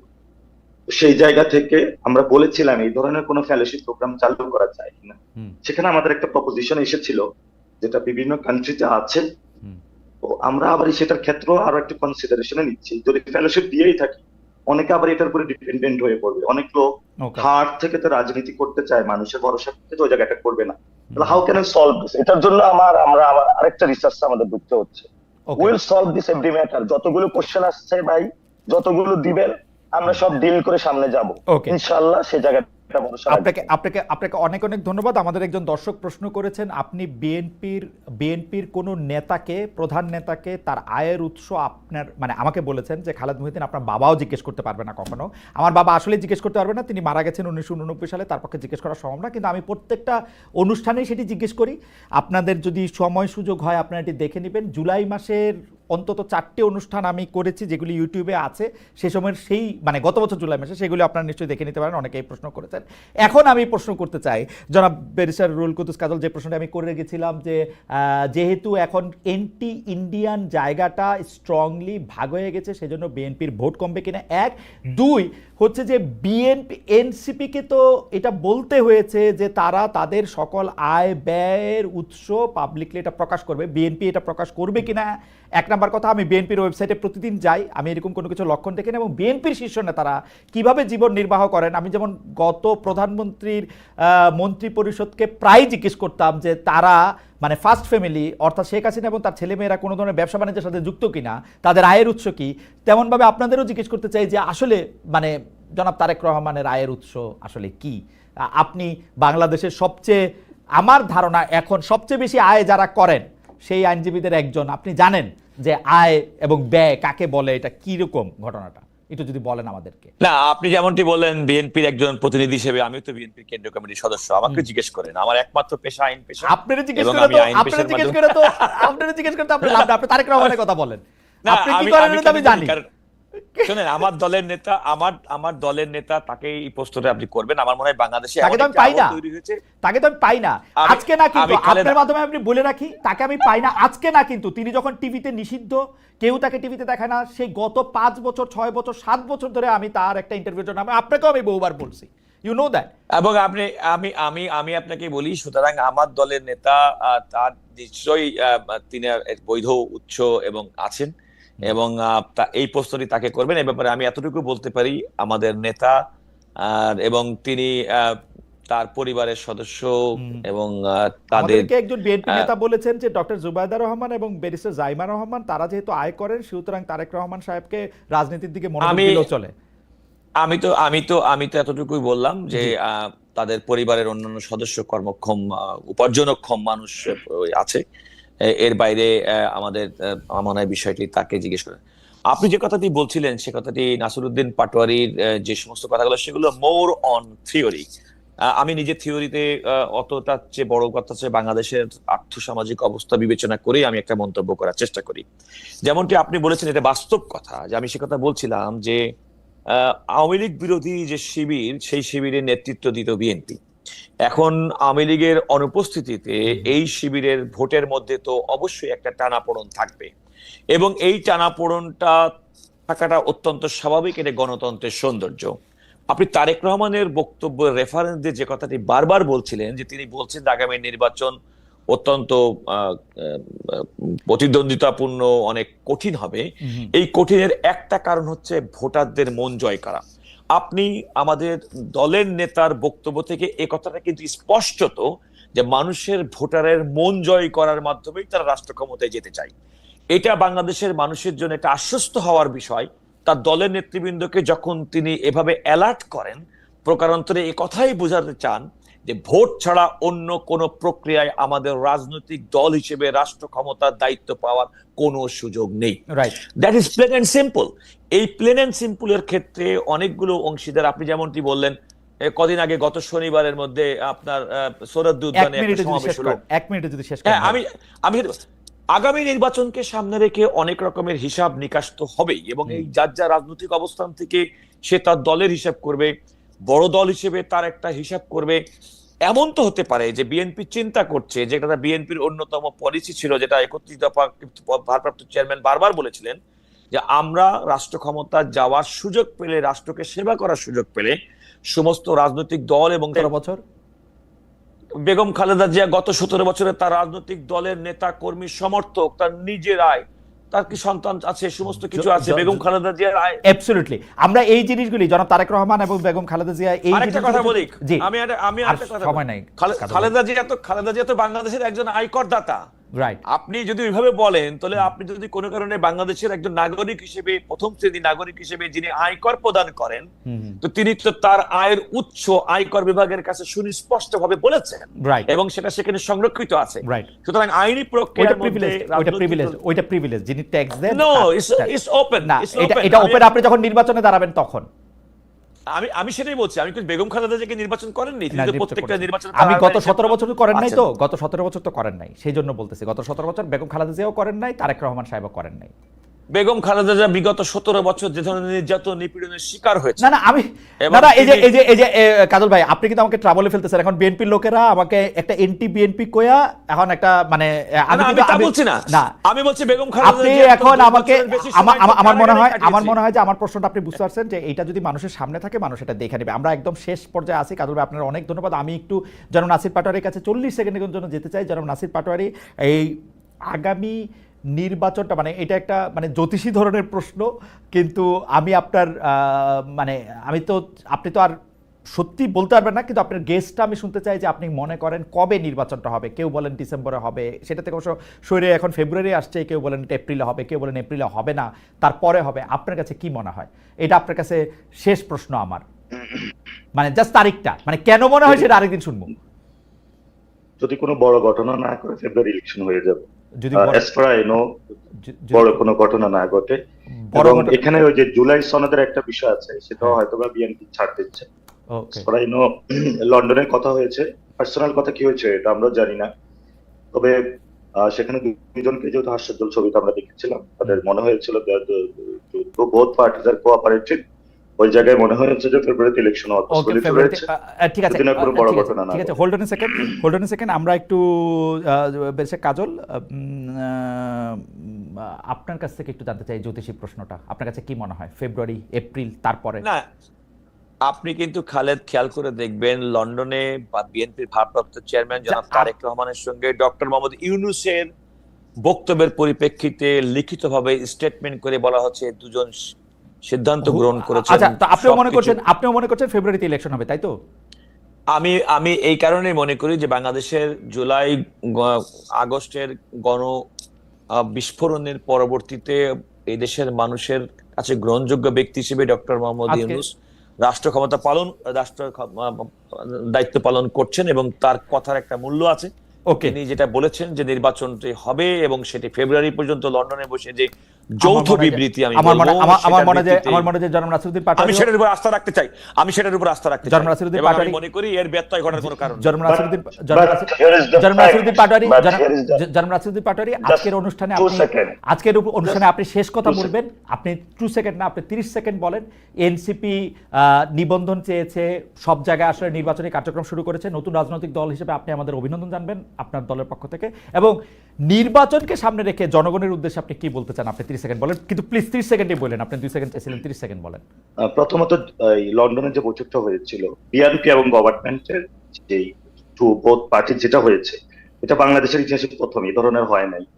ওইটার কারণে এটা বিএনপিও ভুল করেছে, সরকারও ভুল করেছে। ওইটার কারণে বাংলাদেশে যে পার্টিগুলো আছে তাদের নেতৃবৃন্দের সাথে আমাদের কথা হয়েছে, এটা একটু টানাপোড়েন পড়েছে। দুই পক্ষে লন্ডনে যে মিটিংটা করেছে, নির্বাচনের সামনে এটা রেখে আমি মনে করি এনসিপি যে- ভোটারদের জন্য বা নতুন যারা আপনি দল হিসাবে হ্যাঁ, মানে এটা- জনগণের উদ্দেশ্যে এটা বলেন, তো আপনি এটা আপনি জনগণের আমার ধারণা উদ্দেশ্যে আমাদের আমার একটাই ধারণা কথা। এবারে আমার- জোক সেপার্ট আপনি 30 সেকেন্ড বললেন জোক সেপার্ট মানে এটা জোকটা একটু বলি। আমার ধারণা এনসিপি যদি কোনোদিন ক্ষমতায় আসে, আওয়ামী লীগের একটা কিন্তু বিএনপি মন্ত্রী থাকতো যার কাজ ছিল খালি বিএনপির সমালোচনা করা, বিএনপির এই করা। জনাব হাসান মাহমুদ এই দায়িত্ব পালন করছেন বেশ কিছুদিন নিষ্ঠার সাথে, হাসানুল হক ইনু কিছুদিন এই দায়িত্ব পালন করছেন। আমার ধারণা এনসিপি ক্ষমতায় আসলে আমার প্রিয় নাসিরউদ্দিন পাটোয়ারি হবেন বিএনপি মন্ত্রী, কারণ উনি সারাক্ষণ বিএনপি সমালোচনা করেন। আমি বিএনপি সমালোচনা না, আমি জাস্ট বলতে চাইতেছি ভোটারদের কাছে এনসিপি বা জনাব নাসিরউদ্দিন পাটোয়ারি কি আহ্বান জানাবে আপনি যদি 30 সেকেন্ড একটু বলেন, কারণ নতুন রাজনৈতিক দল হিসাবে না, আমাদের আমি- মনে হয় আমাদের সবার আমি- কর্তব্য আমি- এনসিপির আমি ভবিষ্যতে হলে আমি বলি কি, আপনি যেটা বলেছেন, আমি ভবিষ্যতে আমার অনেক কাজ আছে, maybe I have to take the responsibility of আমাদের ডিসিপ্লিনারি। সো আপনাকে আমি আগে একটা ইঙ্গিত দিতে পারি মানে আমি কি বলতে চাচ্ছি। রাইট। আরেকটা বিষয়, যে বিষয়টা আপনি বলেছেন, আমরা মানুষের দুয়ারে দুয়ারে যাচ্ছি। আমাদের যেমন ভোটার কেন্দ্রিক রাজনীতি রয়েছে, আমাদের দেশটা কিন্তু পরিবর্তন হয়নি। ফলত আমাদের ন্যাশন এবং স্টেটের জায়গায় আমরা মনে করি অনেক কাজ করতে হবে। শুধু যদি ভোট পেয়ে পার্লামেন্টে গিয়ে এলাকায় কোন জায়গায় কালভার্ট, ব্রিজ হয়েছে, দুর্নীতি, এই জায়গাটা থেকে বের হয়ে আমরা দেশটা পুনর্গঠনের কাজে, সেই জায়গায় যদি এনসিপির ঘরে বা একটি আসনও না আসে, আমরা এই লড়াইটা যদি চালিয়ে যাই, আমরা মনে করি যে আগামীতে আমরা সরকার গঠন করতে পারবো। এবং পিপল আমাদের কাছে ওই বিষয়টা এক্সপেক্ট করে বা আশা করে। আমরা মানুষের ওই আশার জন্য কাজ করে যাচ্ছি। পুরো বাংলাদেশের মানুষ, আপনারা যারা শুনছেন, বিএনপির লিডারশিপ নয়, যারা বিএনপির নেতা কর্মী, যারা আপনারা নিপীড়িত হয়েছিলেন, আপনাদের যাদেরকে আমরা মুক্ত করে দিয়েছি, লড়াই করে দিয়েছি, আপনাদেরকে আমরা পাশে চাই। রাইট। জামাতের যারা বিভিন্ন নেতা কর্মী, আর জামাতের আর সবাই জনাব নাসিরউদ্দিন পাটোয়ারি, জনাব নাসিরউদ্দিন সাথে থাকবেন, এনসিপি বাংলাদেশে নতুন ভাবে নেতৃত্ব দিবে। আমাকে 1 মিনিট সময় দিবেন। না না কাজে ভাই আর সময় নাই, কাজে ভাই আর সময় নাই, আপনি আপনি জবাব দিন। 30 সেকেন্ড বলবো। আচ্ছা এনসিপির কাজল ভাই, আচ্ছা, আপনিও এনসিপিতে আসতে পারেন আচ্ছা ইনশাআল্লাহ। আচ্ছা কাজে ভাই, আচ্ছা আমি খালেদ, আমি শুধুমাত্র এতটুকু বলবো, জুলাই আগস্ট আন্দোলনের নাসিরউদ্দিন পাটোয়ারি এবং তার যারা কমরেড যারা ছিল, তাদেরকে আমরা যে চোখে সাধারণ মানুষ সর্বজন গ্রহণযোগ্য বলে দেখতাম, এনসিপি নাসিরউদ্দিন পাটোয়ারিকে কিন্তু চিহ্নিত করতে হবে একটা রাজনৈতিক দলের নেতা হিসেবে। সুতরাং যে সার্বজনীনতা 2024 সালের জুলাই আগস্টে ছাত্র জনতার গণ আন্দোলনে তাদের ছিল সার্বজনীন নেতা, তারা এনসিপি রাজনৈতিক দল করার মাধ্যমে তারাও অন্যান্য রুল কুতুস কাজল, আপনাকে অনেক অনেক অনেক অনেক ধন্যবাদ, অনেক ধন্যবাদ নাসিরউদ্দিন পাটোয়ারিকে সেভাবে অনেক ধন্যবাদ জনাব নাসিরউদ্দিন পাটোয়ারি, আপনাকেও অনেক ধন্যবাদ। আমরা আজকে অনেকগুলি বিষয় নিয়ে আজকে আমরা কথা বলেছি। দর্শক, আমরা দুজনকে আমরা দুজনকে অনেকগুলি বিষয় প্রশ্ন করেছি, অনেক লম্বাও করেছি অনুষ্ঠানটা।